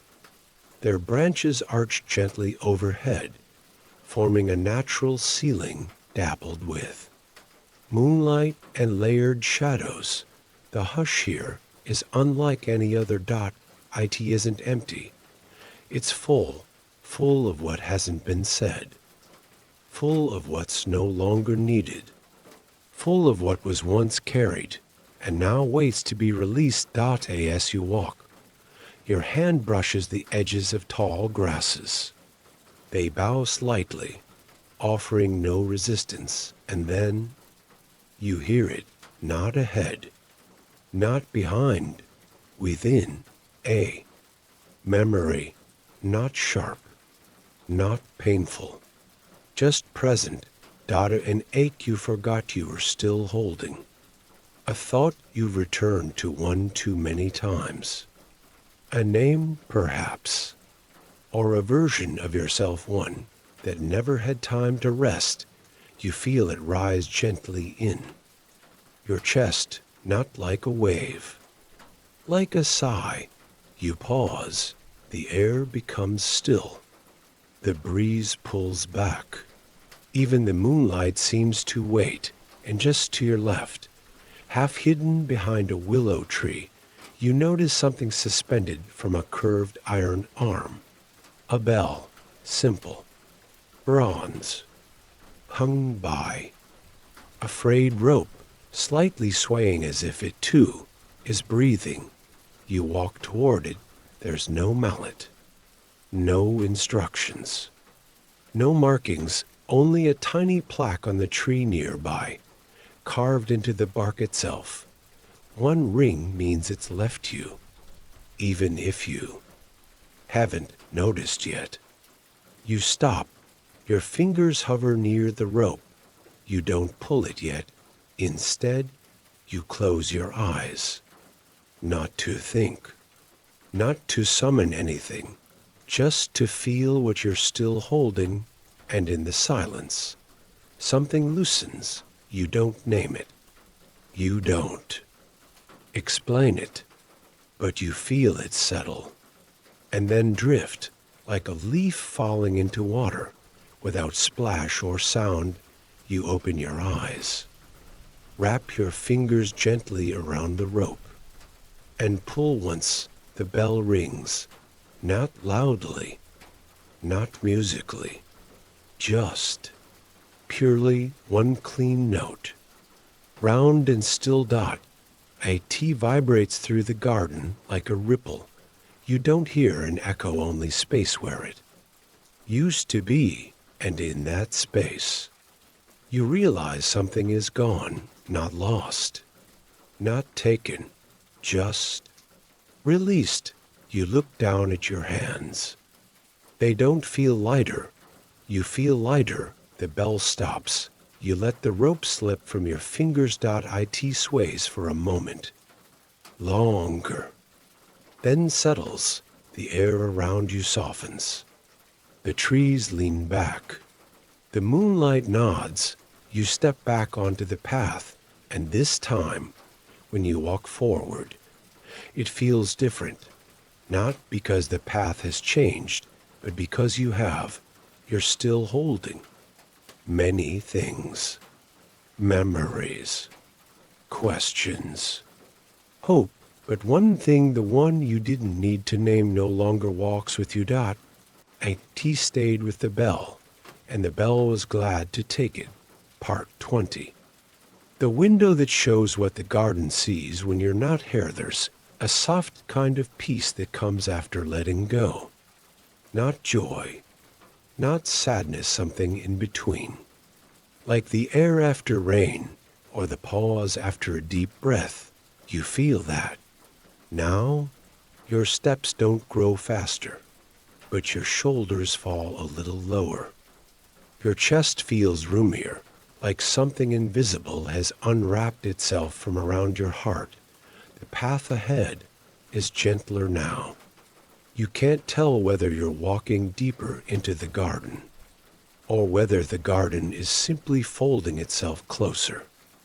Around you, you walk until the trees begin to thin out again, giving way to low shrubs and open grass that glows faintly under the moon. There's a new stillness here, different from before, and then you see it, a window, not in a wall, not in a structure, just a window framed in aged wood, standing upright in the middle of the clearing, nothing holding it up, nothing behind it. No explanation. You approach it slowly. Its glass is clean, but not polished. A little fogged around the edges. Like breath has rested there many times. You stand in front of it, and you expect to see your reflection. But you don't. You see the garden. Not this part, a different part. The pond. Still as glass. The sundial. Bathed in dew. The birdhouse. Empty, quiet, steady. Everything looks exactly as you remember it. But without you, you tilt your head. The image shifts slightly, not with your movement, but like a memory adjusting. Its posture, and then you realize what you're seeing. Not the garden now, the garden when you're not here. You lean closer, watch as a breeze moves through the reeds. By the candle circle, the candle still flickers. The chair still waits. Everything continues, still, soft, alive, but not waiting, not missing, just being. The garden does not grow dim when you're gone. It doesn't freeze. It doesn't close its petals. It simply continues resting, breathing, remembering. You place your fingers against the glass. It's warm, and somehow you feel comforted, because in a world that often feels loud and fleeting, this garden, your garden endures quietly, even in your absence. You see a moth land on the bench with your name on it. You see the green book open itself just slightly as the wind brushes its pages. You see the stone cat beside the statue, still curled, still dreaming. And then, as you gaze deeper, you notice something else. Yourself not moving, not walking, just present. A shadow of your presence, left behind like a bookmark, not a ghost, a memory with breath. You blink, and it fades. The garden remains. You step back, and for a moment, you miss it, not because it's far, but because you love it more deeply. Now, because now you know. The garden doesn't need you to exist, but it welcomes you. Every time. With soft hands and open spaces, you take one last look through the glass, the pond, the trees, the candle still flickering, still waiting, still being. Then you turn away, and the window remains behind you, not watching, remembering. Part 21. The garden bed that dreams when you sleep in. Its path softens again beneath your feet. Each step feels like it sinks just slightly into the earth, as though the garden is gently holding you with every move. The trees stretch wide here, like open arms. And in their embrace, the wind becomes slow, deliberate. A lullaby in the leaves. You walk without wondering.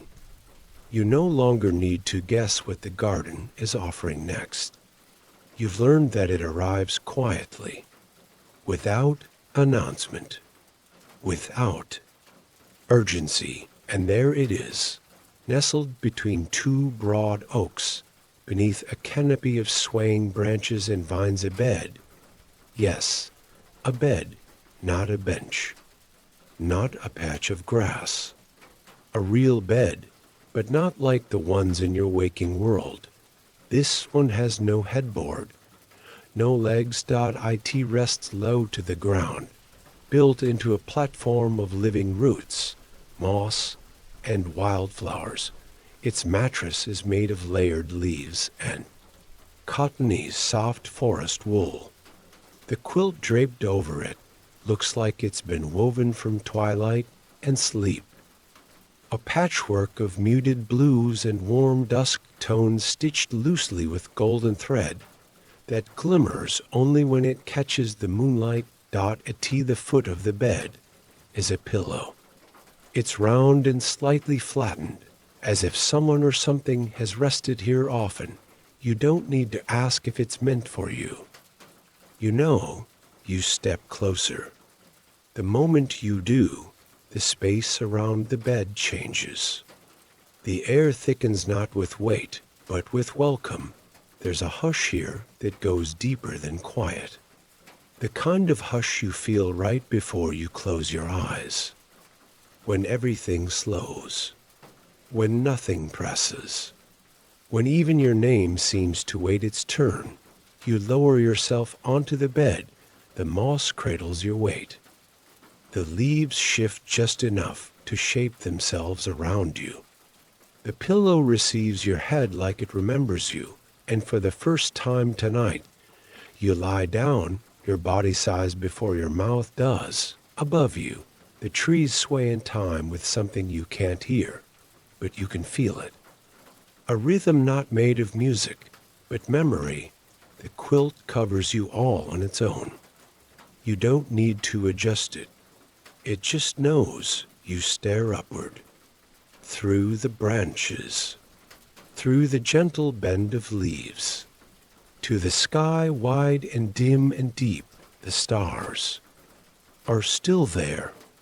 But now they seem slower. As if they too are preparing for rest.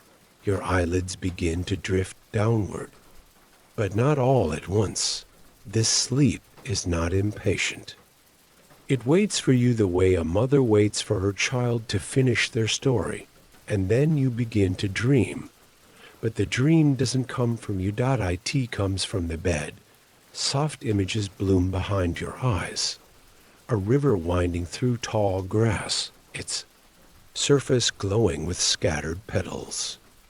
A fox curled beneath a lantern tree, its breath rising in gentle clouds.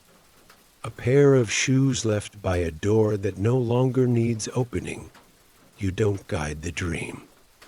You drift inside it. As if the garden itself is letting you borrow its memories, not to teach you, not to change you, but to soothe you. To remind you what it feels like when the world asks nothing from you but your presence. You are sleeping, but you are also listening. And the bed is speaking in the quietest voice, the kind you only hear when all the others have gone silent. It tells you that your tiredness is not a flaw, that your softness is not weakness, that your stillness is not absence. You feel yourself fall deeper, not down, inward, into a space that doesn't exist on maps. A space that only appears when you stop pretending to be somewhere else. Here, your breath is enough. Here, your weight is welcomed. Here, nothing you've forgotten needs to be remembered until it wants to return. The bed holds you like soil holds seed. Not with possession, with promise. And even though you are dreaming, even though you are resting, you are not disappearing. You are becoming quiet enough to hear your own becoming.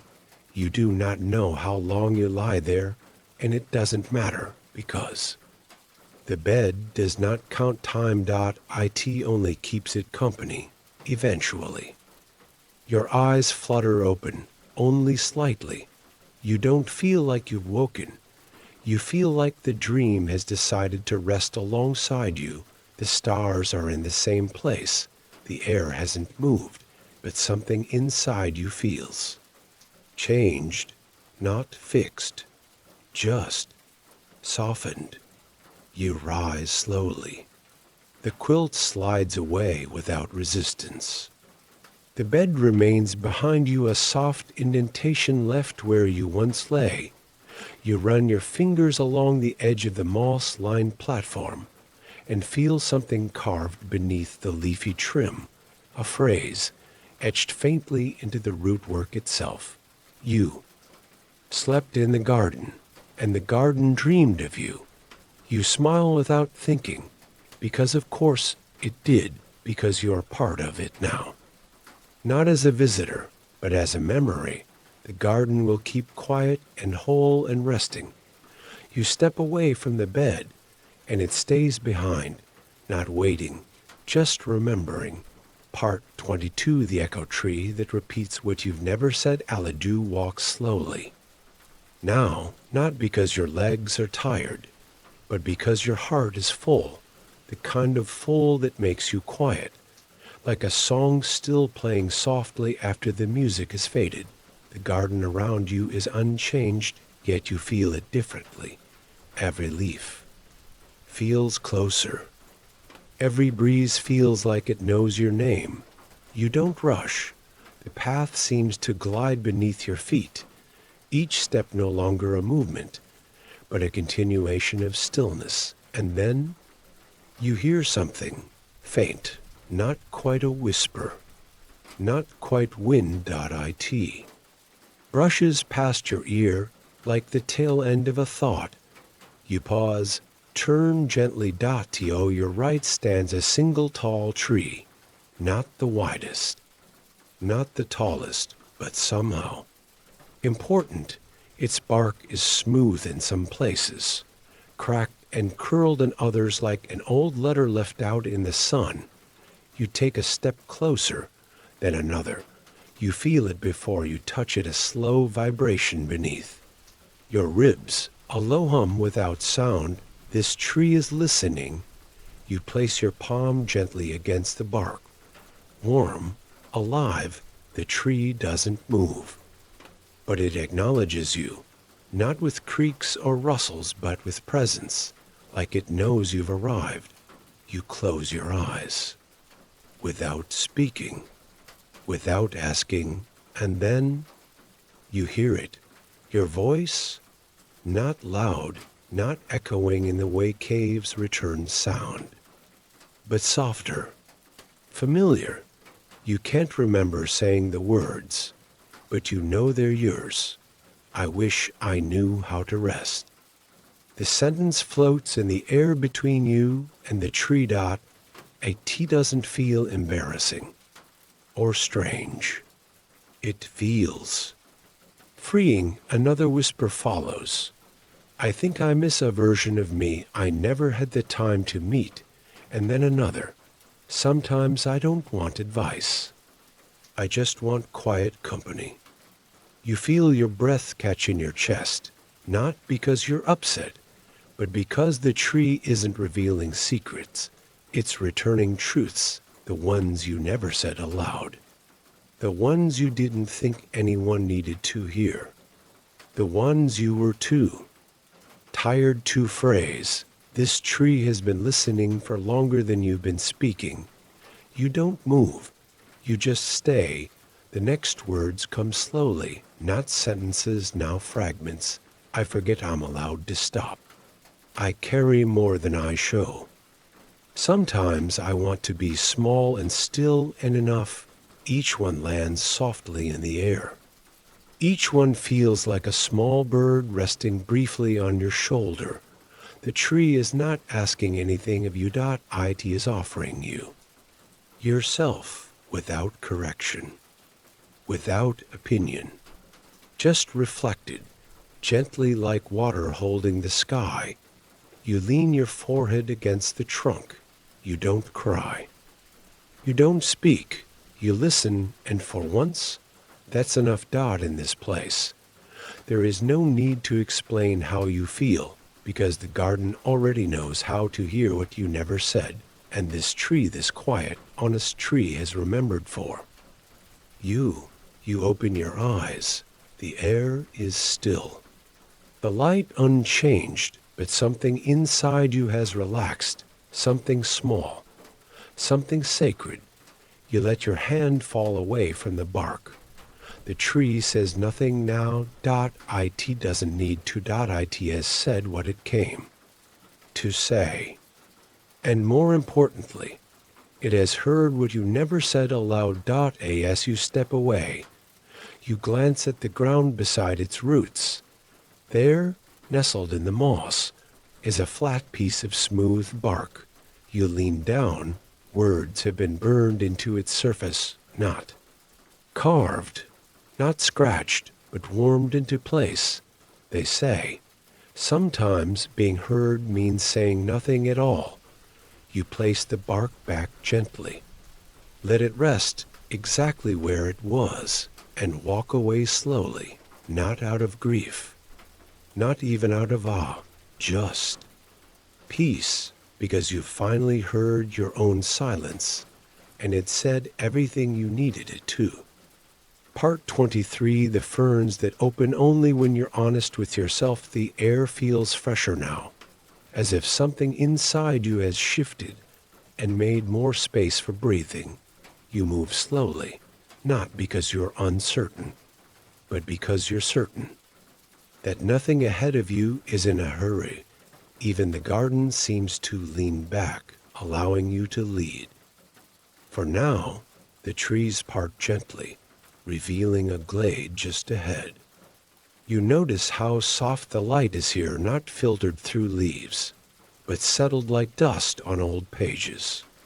It doesn't shine. It rests. As you step into the clearing, you notice the ground has changed beneath your feet. Ferns, dozens, maybe hundreds, tucked low to the earth. Their delicate fronds still curled inward like sleeping fingers. They form a carpet of coiled green, but none are fully open. You pause. The hush here is different, not silence, presence, something aware. You step further in. The ferns do not shift. They remain curled, quiet, waiting. You crouch beside one. It is beautiful, even in stillness. Its spiral is perfect. Its edges are soft. It smells faintly of morning.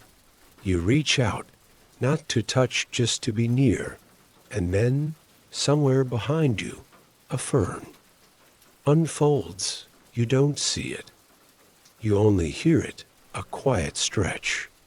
Like paper unfurling, you turn slowly. One frond, only one, has opened slightly. You take another step into the fern bed. Nothing happens. You sit. The moss is thick beneath you, and the ferns curl around your legs like curious animals, unsure whether to trust your warmth. You take a deep breath, and without planning to, you speak, not loudly, not clearly, just honestly. Sometimes I pretend I'm okay, even when I'm not. A fern to your left unfurls halfway. You don't smile. You just breathe again. I wish I rested before I was exhausted. Another fern opens. The garden says nothing. But the ferns are listening. You continue, not because you've decided to confess anything, but because something inside you is unfolding too. I'm still figuring out who I am when I'm not trying to be useful.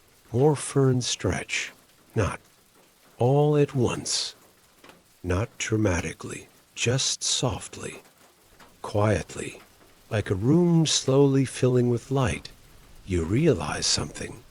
This isn't a test. There are no points for honesty here. Only space, space that responds not to what you say, but how truly you say it. And so, you keep going. You say things you've never said aloud, and things you didn't know you believed. I'm not always strong.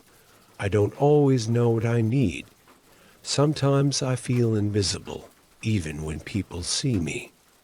Every time the words leave your lips, another fern uncoils.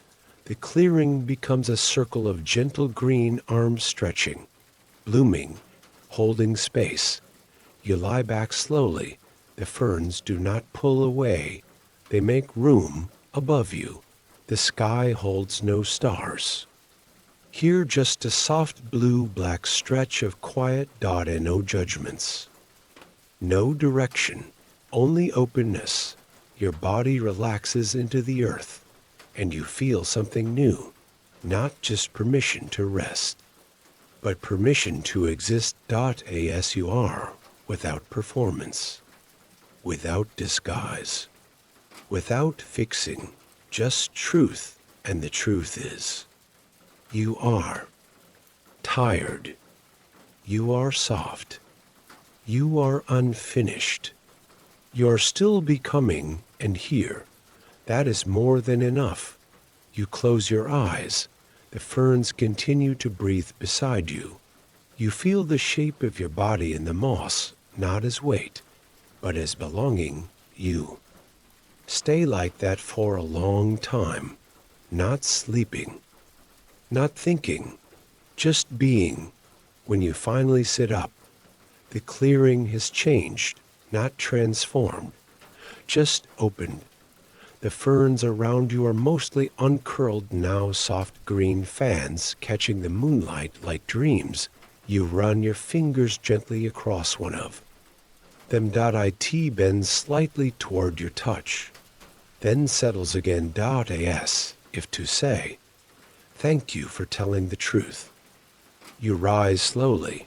The path ahead is once again waiting, soft, quiet, kind, and as you walk forward, you do so carrying nothing new, only what was already inside you, but now unfolded. Part 24. The final archway that doesn't lead out, but further in. You walk slowly, not because you're unsure, but because something inside you knows. This is the edge of something, not an end, not a beginning, just a gentle turning. The path narrows once again, but it doesn't feel closed. It feels focused, as if the garden is bringing its full attention to this moment. The air is different here, cooler, not cold, not crisp, cool in the way a hand feels when it brushes your forehead in the middle of the night. Comforting, familiar, kind. You step carefully, though nothing asks you to be cautious. You move like someone who understands that even quiet can be sacred, and then you see it. An archway, not stone, not wood, not carved by hands. It's made entirely of branches, vines, and light. A T curves gently above the path, woven together by the same plants that have whispered to you through the entire garden: fern, ivy, moss, jasmine, and something you can't name, but feel you've always known. The vines are not bound by string or nails. They simply hold each other. The arch glows softly, not with magic, but with memory. Moonlight rests on its surface as if drawn there by something older than gravity. You pause before stepping through, not because you're afraid, because you understand. Now that in the garden, thresholds are not just spaces between places, they are invitations. You breathe in, and the air smells like warmth, like pages turning, like sleep before dreams begin. Then you step through, and nothing happens. No flash of light, no sound, no change in scenery, only presence on the other side. The garden looks the same, but it feels closer. The air feels softer against your skin. The ground feels more certain beneath your feet. Even your name, the one you carry quietly inside, feels louder, but not spoken. You look behind you. The arch is still there, but now it feels like something that has always existed within you. You didn't walk into a new place. You walked deeper into the one you've always carried. You move forward. The trees lean in slightly, not to listen, but to welcome. The path is covered in petals now, soft, thick, varied in color, but all faded gently, like memories that no longer need to be sharp to be true. You walk across them, and they don't scatter, they settle more deeply. As if your presence has given them purpose. You feel different now, not changed, not improved, just recognized. The garden doesn't ask you to be anything. It doesn't ask you to become anything. It just asks you to arrive fully. And in this moment you've walked through so many spaces: the mirror, the fountain, the cat and the statue, the tree that listens, the bench with your name, the candle that lit without fire, the ferns that waited for your truth. Each one gave you something, or returned something you forgot. But this final arch, doesn't give. It reveals, because now, as you walk, you realize something. There was never a center to the garden. There was only you slowly remembering how to move toward yourself. Every path curved inward.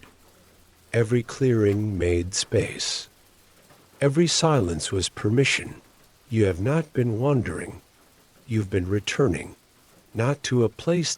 Your own quiet. The part of you that does not measure time in minutes or accomplishments, but in breath, in presence, in stillness. You walk until the path softens into grass again. The garden hums gently around you, and then you stop, not because you've reached something, because you haven't. You've passed through something, and now you are ready to rest within it, not beside it, not in front of it, within it. The archway fades, behind you, not disappearing, just becoming part of the air. You don't need to look back, because nothing was left behind. You brought all of it forward. Part 25, the garden's goodbye, which is really just a promise to wait. You don't know how long you've walked. And now, it doesn't matter. The garden no longer feels like a place you entered. It feels like a part of you that you gently unwrapped, a truth that was never far, only quiet. The path before you is softer now. Barely a path at all. It has thinned to a suggestion, a gentle trace in the moss, a whisper of direction, not a command. You follow it, not because it leads you somewhere, but because it continues your stillness. Around you, the leaves rustle in rhythm, not as a warning, not as music, just as breath. You see the familiar places. Again, the stone fountain, the glowing lanterns, the moths in flight, the empty birdhouse holding its quiet letter, the tree that remembered what you couldn't say. Each one nods as you pass, not to say goodbye, but to say, we're still here. You return to the spot where you began, not because you traced a circle, but because the garden knew where to meet you. At both your arrival and your becoming, ahead, a low wooden gate stands slightly ajar. You don't remember walking through it before, but now it waits. No lock, no latch, just permission. You walk toward it slowly. The garden behind you does not resist, does not beg you to stay. It simply continues breathing.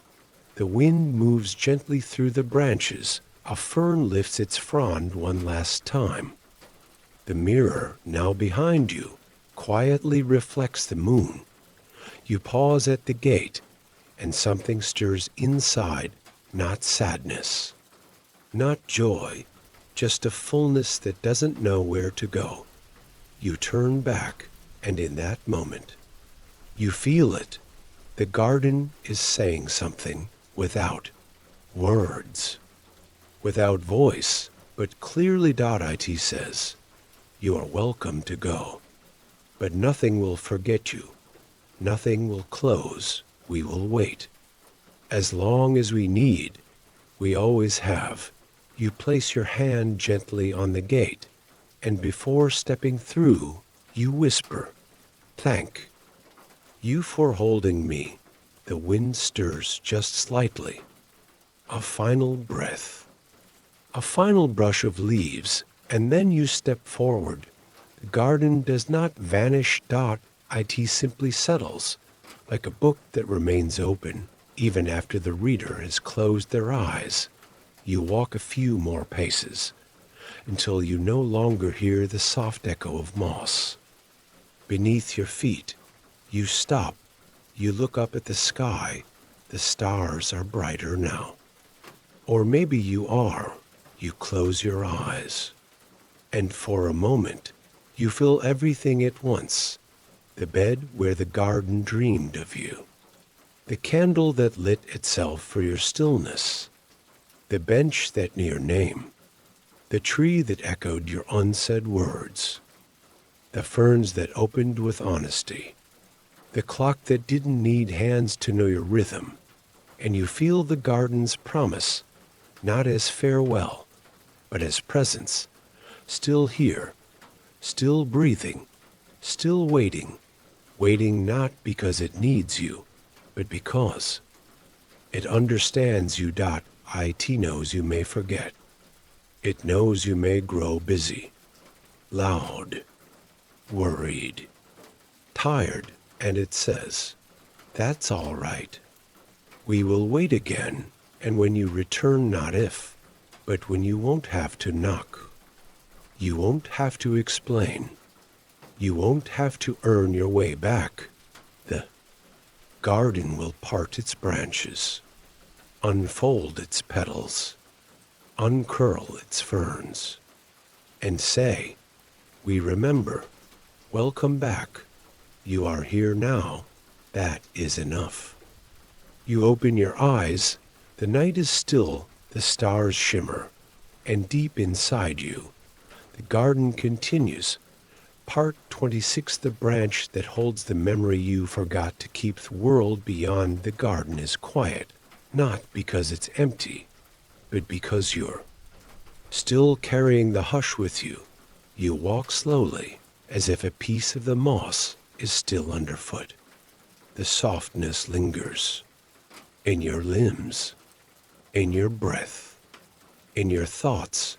Trees line the path ahead, taller now, darker, but they don't press in. They make room. The sky above is streaked with faint clouds, drifting like thoughts have spoken. And though you've stepped outside the garden, you can still feel it just behind your shoulder, like a gentle hand that doesn't need to pull anymore. You round a quiet bend, and you see it. A tree, tall, solitary. Its bark dark and knotted, almost black in the starlight. But not dead. Alive, deeply alive. Its branches stretch outward like arms mid-reach, as if caught in the moment just before holding something.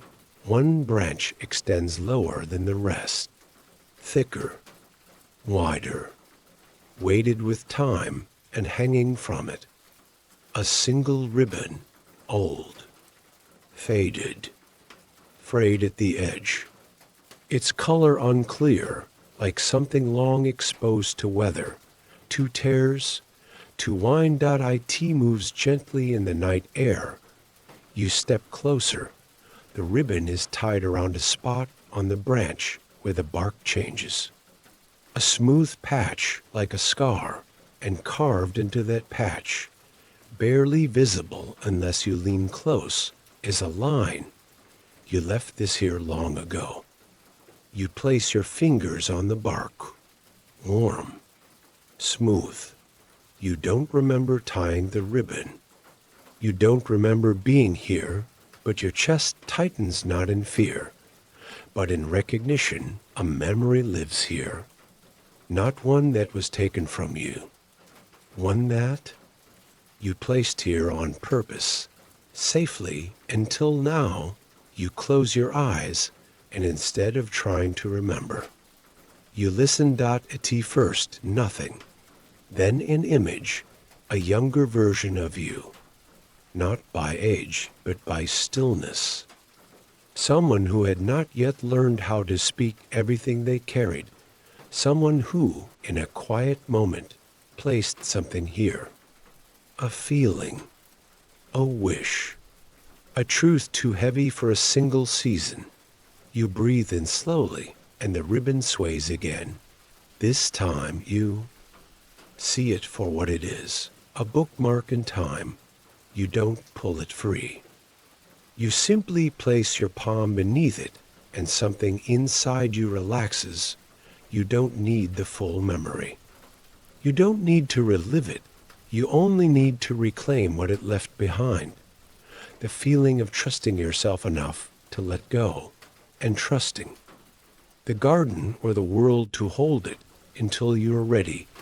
You open your eyes. A breeze moves through the branches. The ribbon flutters once, then settles, and now you know. Not everything forgotten is lost.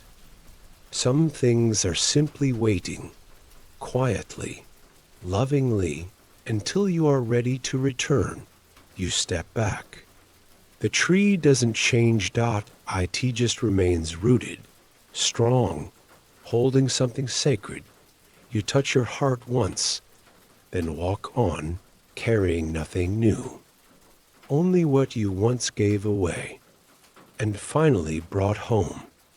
Part 27, the feather that fell from a dream you didn't finish. Air has shifted again. You can feel it not in your skin, but in your pace. The world feels slower. Not like it's paused, but like it's finally moving at the speed of your breath. The trees are thinner here, taller, but more spaced apart, as if leaving room for something else to pass through. Not just wind, maybe thought, maybe memory. The moon is high now. Not brighter, but more still. Its reflection on the leaves gives everything a soft edge, as if drawn in pastel. You walk without asking where you're going. You no longer wonder. You simply follow the quiet.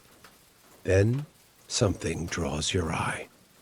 Not on the path, not in the trees, above, caught gently on the branch of a crooked sapling.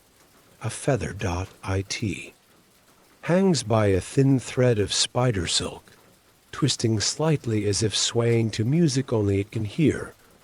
It's long, but delicate. A shade of silver white, tinged faintly at the tip with lavender. You've never seen a bird like this, but it doesn't feel like it belongs to a bird. It feels like it belongs to a dream. You step closer, careful not to disturb the air. The branch dips slightly under the feather's weight, not from heaviness, but reverence. As though even the tree knows this isn't just something that fell. It's something that landed. You reach out, but just before your fingers touch it, something within you stirs, a scene unfinished, a dream you once had. Long ago, you don't remember the details, only the feeling. You are flying, or falling, or floating. It's hard to tell. There was light, but not bright. There was sound, but not words. And then you woke too soon. You never found out what came next. You never finished the dream and this feather. You look at it again. It feels like the part of that dream that didn't get to speak, the part that hovered just outside your waking mind, hoping to be remembered someday gently. If not fully, you lower your hand. You don't take the feather. You don't catch it. Instead, you sit at the base of the tree, folding your legs beneath you, letting your hands rest in your lap. The feather continues to sway, and your mind begins to drift, not into sleep, but into recall. Images come softly, not forced, not chosen, They arrive the way petals fall. Slow. Random. Perfect. You see a staircase without walls. You see a boat made of mirrors, drifting down a river made of sighs. You see a younger version of yourself, holding out both hands, catching wind like water. You feel the ending that never came, and you feel for the first time that it never needed to. The dream wasn't broken. It was paused, and now here. In this moment, you aren't finishing it. You're meeting it again, like an old friend who doesn't need small talk. You close your eyes, and the feather sways again. But this time, something different happens. It falls, not fast, not sharp. It floats, soft, slow, patient. It drifts downward in a spiral, catching the moonlight, leaving a shimmer like a fingerprint of light on the air, and it lands gently in your lap. You don't pick it up. You let it rest, because now you understand. This feather was never part of the dream. It is the dream, and it found you not because you reached for it, but because you slowed down enough to be still. You open your eyes. The feather glows faintly, not magic, memory. You lift it. Carefully, it's warm in your fingers. Like it never forgot you. You place it inside your pocket. Not to keep it. To carry it home, because sometimes the pieces of us we thought were lost forever were just waiting for us to stop searching long enough to notice they were already near. You rise. The tree watches. The moon watches. The dream watches, and none of them say goodbye, because they don't need to. They know you'll visit again. In waking, in resting, in remembering. Part 28. The door that only opens when you're ready to see yourself clear. Live path winds gently now, curving not from direction, but from rhythm, like a lullaby that never quite repeats itself, but always returns to something familiar. You walk with steady breath. The quiet no longer surprises you. It belongs to you now, like a robe you forgot was yours, until you slipped back into it. The moon follows above, casting its silver over every leaf, every stone, every small thing that no longer feels small. You begin to notice something ahead, not noise, not light, a presence, still, unmoving, but undeniable, a shape among the trees, rectangular, tall, simple. It becomes clearer as you approach. A door, freestanding, not connected to any wall, not built into a house, just a door in the middle of the clearing. Its surface is wooden, weathered, but smooth. No carvings, no markings, no sign, only a single brass doorknob dulled from time, not neglect. You step closer. The space around the door is thick with stillness, like the air holds its breath when someone approaches. You reach for the knob, but it doesn't turn, not stuck, not locked, just not ready. You step back. Your heart doesn't race. You're not confused. You understand. This door doesn't open because you want to see what's behind it. It opens when you're ready to see what's already within. You sit down. The moss is cool beneath you. You close your eyes and you ask nothing. Instead, you listen to the soft turning of thoughts, the ones beneath the surface, and slowly things begin to rise. Memories, moments, not dramatic ones, not defining ones, just real ones. You see yourself At 7 years old, whispering a wish into a pillow. You see yourself at 12, standing in a room full of people and still feeling invisible. You see yourself laughing alone in a moment you never told anyone about. You see yourself crying in silence, too unsure to ask for comfort. You see yourself giving again, until your hands were empty and still. You reached. You see strength you forgot to count. You see softness you never celebrated. You see truth not beautiful or ugly, just true. Your shoulders loosen, your hands relax, and you say, not aloud, but inwardly, I see you, not as apology, not as praise.as recognition, the kind that doesn't ask for change, the kind that allows you to arrive exactly as you are. You open your eyes, and the doorknob gleams only slightly, only enough to notice. You rise slowly, step forward, no hesitation now. You reach for the knob. This time it turns, the latch releases with no sound, and the door opens. You expect a room, a new path, a surprise, but behind the door, a mirror, full length, clear, set within a frame of woven branches and sleeping vines. It shows only you, not a reflection, a portrait. No shadow behind your eyes, no adjustments in posture, no attempt to appear ready, just you, at rest, at peace, at full presence. You stand there for a long while, not because you need time to understand it, but because this is the first time you've stood before a mirror that didn't ask you to improve. It only asks you to see, and what you see is not broken, not small, not too much, not enough, just present. Fully, you nod once, then step away.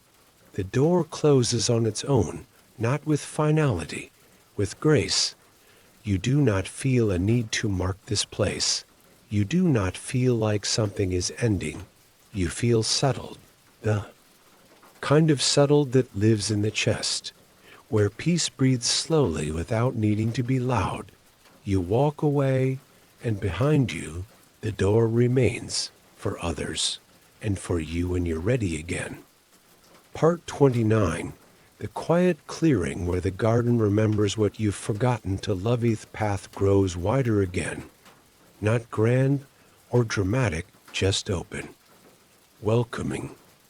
Like a sigh stretched across soft ground, you feel the space around you expand, not because the trees have thinned, but because you have softened. The quiet now feels familiar, not an absence, but a friend. You walk slower, not out of fatigue, out of reverence.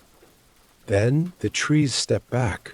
The ground opens into a clearing round and low, like the palm of a cupped hand, and in the center, nothing. No fountain, no statue, no mirror or candle or chair, just grass, tall in some places, short in others, streaked with wildflowers and brushed by breeze. You step into the clearing and everything listens. The garden has grown still, not paused, not hesitant, but entirely focused.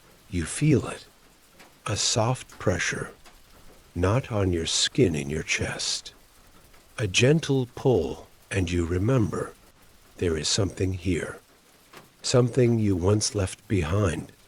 Not a memory, not a belonging, love, not the kind you gave to others, not the kind you searched for in return, the kind you forgot belonged to you. You kneel in the grass. No marker, No sign, but you feel it. The way roots fill beneath bare feet.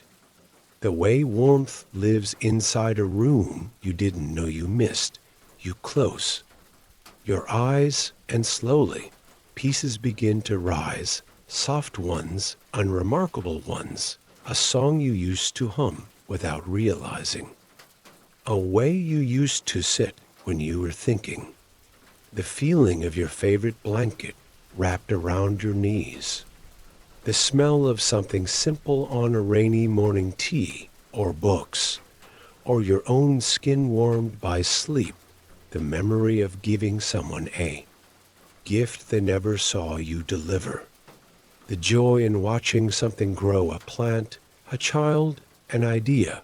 The moment you made yourself laugh alone, and it felt like company, and you realize these are the parts of you you forgot to love, not because they weren't worthy, but because you got busy, because you learned to move fast, to look forward, to work harder, and in all that forward motion, you left these small, shining things behind, but the garden did in single quotes t.it kept them, like seeds in its soil, and now here, in this clearing the garden gives them back, not with fanfare, not with teaching, just with stillness. You open your eyes. Nothing around you has changed, but everything feels different. You place your hands in the grass, and instead of picking something, you feel what's already growing. It doesn't belong to you, but it came from you, and in this moment, it returns. You sit for a long time, not to reflect, just to be with what you had once forgotten to love. You in small ways, in old ways, in ways that were never lost, only waiting. You rise slowly, not because you're done, because you're ready. You look around.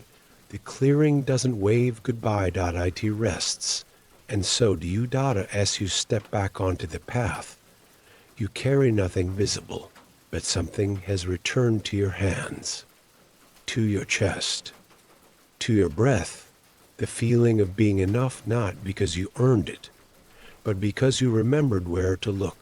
Part 30, the hidden pool where the moon washes what you're ready to let go. The path curls again, this time downward, not sharply, like a spiral carved into the side of stillness. The air becomes cooler, touched by dew. The moss thickens underfoot. Your steps feel quieter. Even your breath comes softer now, like the garden has taken a corner of it into its own rhythm. You follow the curve. The moon stays overhead, but the trees part wider, giving more sky than before, and then the glimmer. A soft silver reflection between two stones. You step closer. There, tucked low in the folds of the land, is a pool hidden by bramble, but not closed, cradled in a ring of stone, wild grass, and arching roots. It almost doesn't look made. It looks found. The water is perfectly still. So still, it doesn't look like water at all, just a mirror laid down by time. You kneel at its edge. You don't see your reflection right away. You see the moon, floating, flickering faintly with each breath of wind. Then you see yourself. Not sharply, not entirely, just the edges, your face softened by night, your eyes shaped by every feeling you've carried here, and something stirs, a quiet ache, not pain, readiness. You feel it rise in your chest, the thing you've been meaning to release. Not because it's wrong, not because it hurt you, but because it's done. Maybe it's a thought you've outgrown. Maybe a name you no longer need. A hope that never fit your hands, or a weight made of trying, or pleasing, or waiting too long. The garden doesn't ask you to name it. The pool doesn't ask you to explain. It just waits. You sit down beside the water and you let it come, slowly. Honestly, you speak nothing aloud. You don't need to, because here, even silence is understood, and when you are ready, when you have shaped the ache enough to recognize it, you cup your hands, you dip them into the water. It is cold, but not harsh. It touches your skin like light, like a breath that hasn't been used yet, and as you lift your hands from the pool, the water trickles between your fingers, not heavy, but complete. You hold that weightless thing, that ache, that thought, that old echo, and you let your hands tilt forward. You let it fall back into the pool. The surface ripples once, then stills. The moon trembles across it for a moment, then settles again. And now you feel it, not the loss. The release. You have made space. The ache no longer calls for your attention. It has been seen, washed. Return to stillness. You sit for a while longer, not to recover. To remember. Letting go doesn't leave you empty. It leaves you open. The pool does not change, but you do. You rise slowly. A few drops of water cling to your fingers like the last note of a song that doesn't end, just fades. You step back from the edge, and you smile, not from joy, not from relief, from recognition. You did not come here to forget. You came here to honor what no longer needs to stay. And now the path welcomes you forward once more. Your hands no longer full, your chest no longer clenched, your breath, yours again. Part 31. The bench at the edge of the garden that faces what comes next. Path rises gently now. It's not steep, not difficult, just slightly uphill, the way your heart lifts when something is ending, but ending well. The trees thin again. The garden begins to open, not wide, but far. The sky grows taller. The air grows quieter. Even your thoughts begin to slow, stretch, settle, and ahead, near the very edge of the garden, where trees give way to meadow, you see it. A bench, simple, flat-backed, worn smooth from time, not used. It sits alone, facing not the garden, but everything beyond it. You approach. There are no markings, no cushions, no invitation, but the wood is warm in the moonlight, and when you sit, it holds you firmly, kindly, without effort. The wind brushes the grasses ahead. The field beyond the garden rolls softly beneath the sky. You can't quite see what lies past it, but you don't need to. You're not here to plan. You're here to pause. To sit at the edge of a journey and feel everything it gave you, everything it softened, everything it changed. The moon hangs overhead, not bright, not watching, just present. A moth drifts past. The bench creaks once beneath your shift in weight, and that's when you realize this is the only place in the garden that faces outward.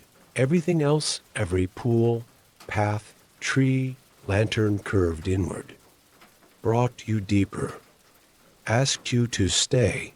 But this faces the beyond, not a command, not a push. Just a gesture. As if the garden is saying, you don't have to go. But when you do, take this stillness with you. You sit for a while. You let your hands rest beside you. You let your chest rise without effort. You let your body remember what ease feels like. and you think of the things you'll carry back into the world, the weight you set down, the softness you reclaimed, the mirror that didn't ask you to change, the letter never meant to be mailed, the pool that accepted what you were ready to let go. You think of how rare it is not to escape, but to return to yourself, and you feel ready, not to leave, but to continue, because leaving suggests something ends, and now you know.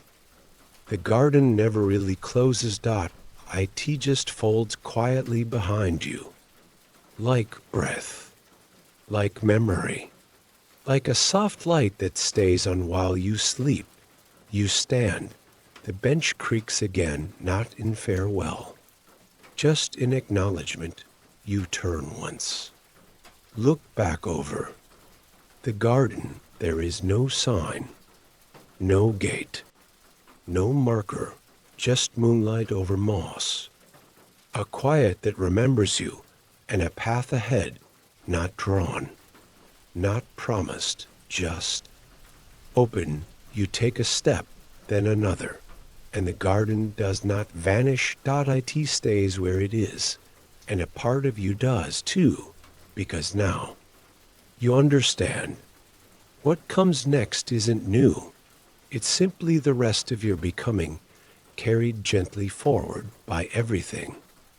You remembered Under Moonlight, Part 32, the whisper that follows you, even after you think it's over. You walk slowly now, not because you're uncertain, but because you want to remember how it feels, this pace, this quiet, this softness.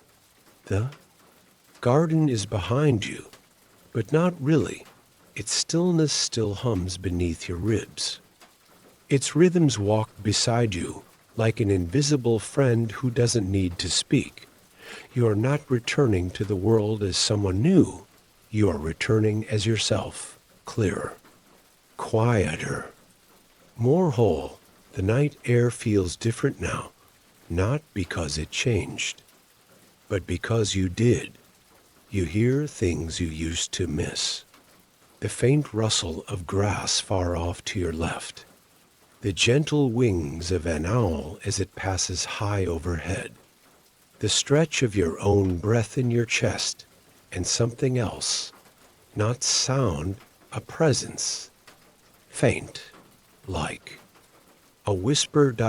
First you think it's memory, then you think it's the wind, but then it speaks, not in words, not in sentences, just feeling, a familiar warmth on your back, a hush in your ear, and you know, the garden walks with you, not in front, not behind.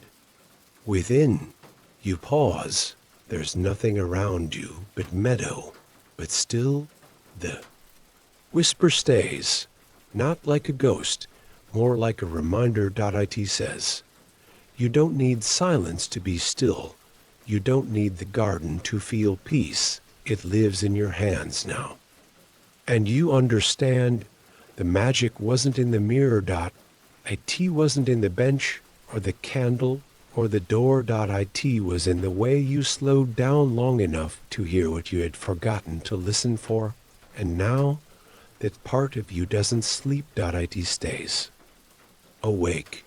You smile, not out of joy, not even relief, out of return, a quiet celebration that doesn't need applause. You keep walking, and the world welcomes you back in the only way it knows how: soft wind, distant stars, and a path that doesn't rush to meet you. You reach a tree you don't remember passing before. A tree leans gently over the trail, its bark carved with dozens of tiny symbols, not letters, not images, just markings. And as you run your fingers across them, you realize they're not from others, they're yours. Every step you've taken, every breath, every pause, the garden. Mark them all, not to remember where you were, But to show you that you've been here the whole time, you sit beneath the tree for a while, not to end anything, just to rest, and in the hush that follows, the whisper remains and no longer distant. Now, part of your breath it says nothing more it doesn't need to, because you are still listening, and in that, you are home, the end, but only the end of your time in the garden. It will wait, always, softly, quietly, until you return.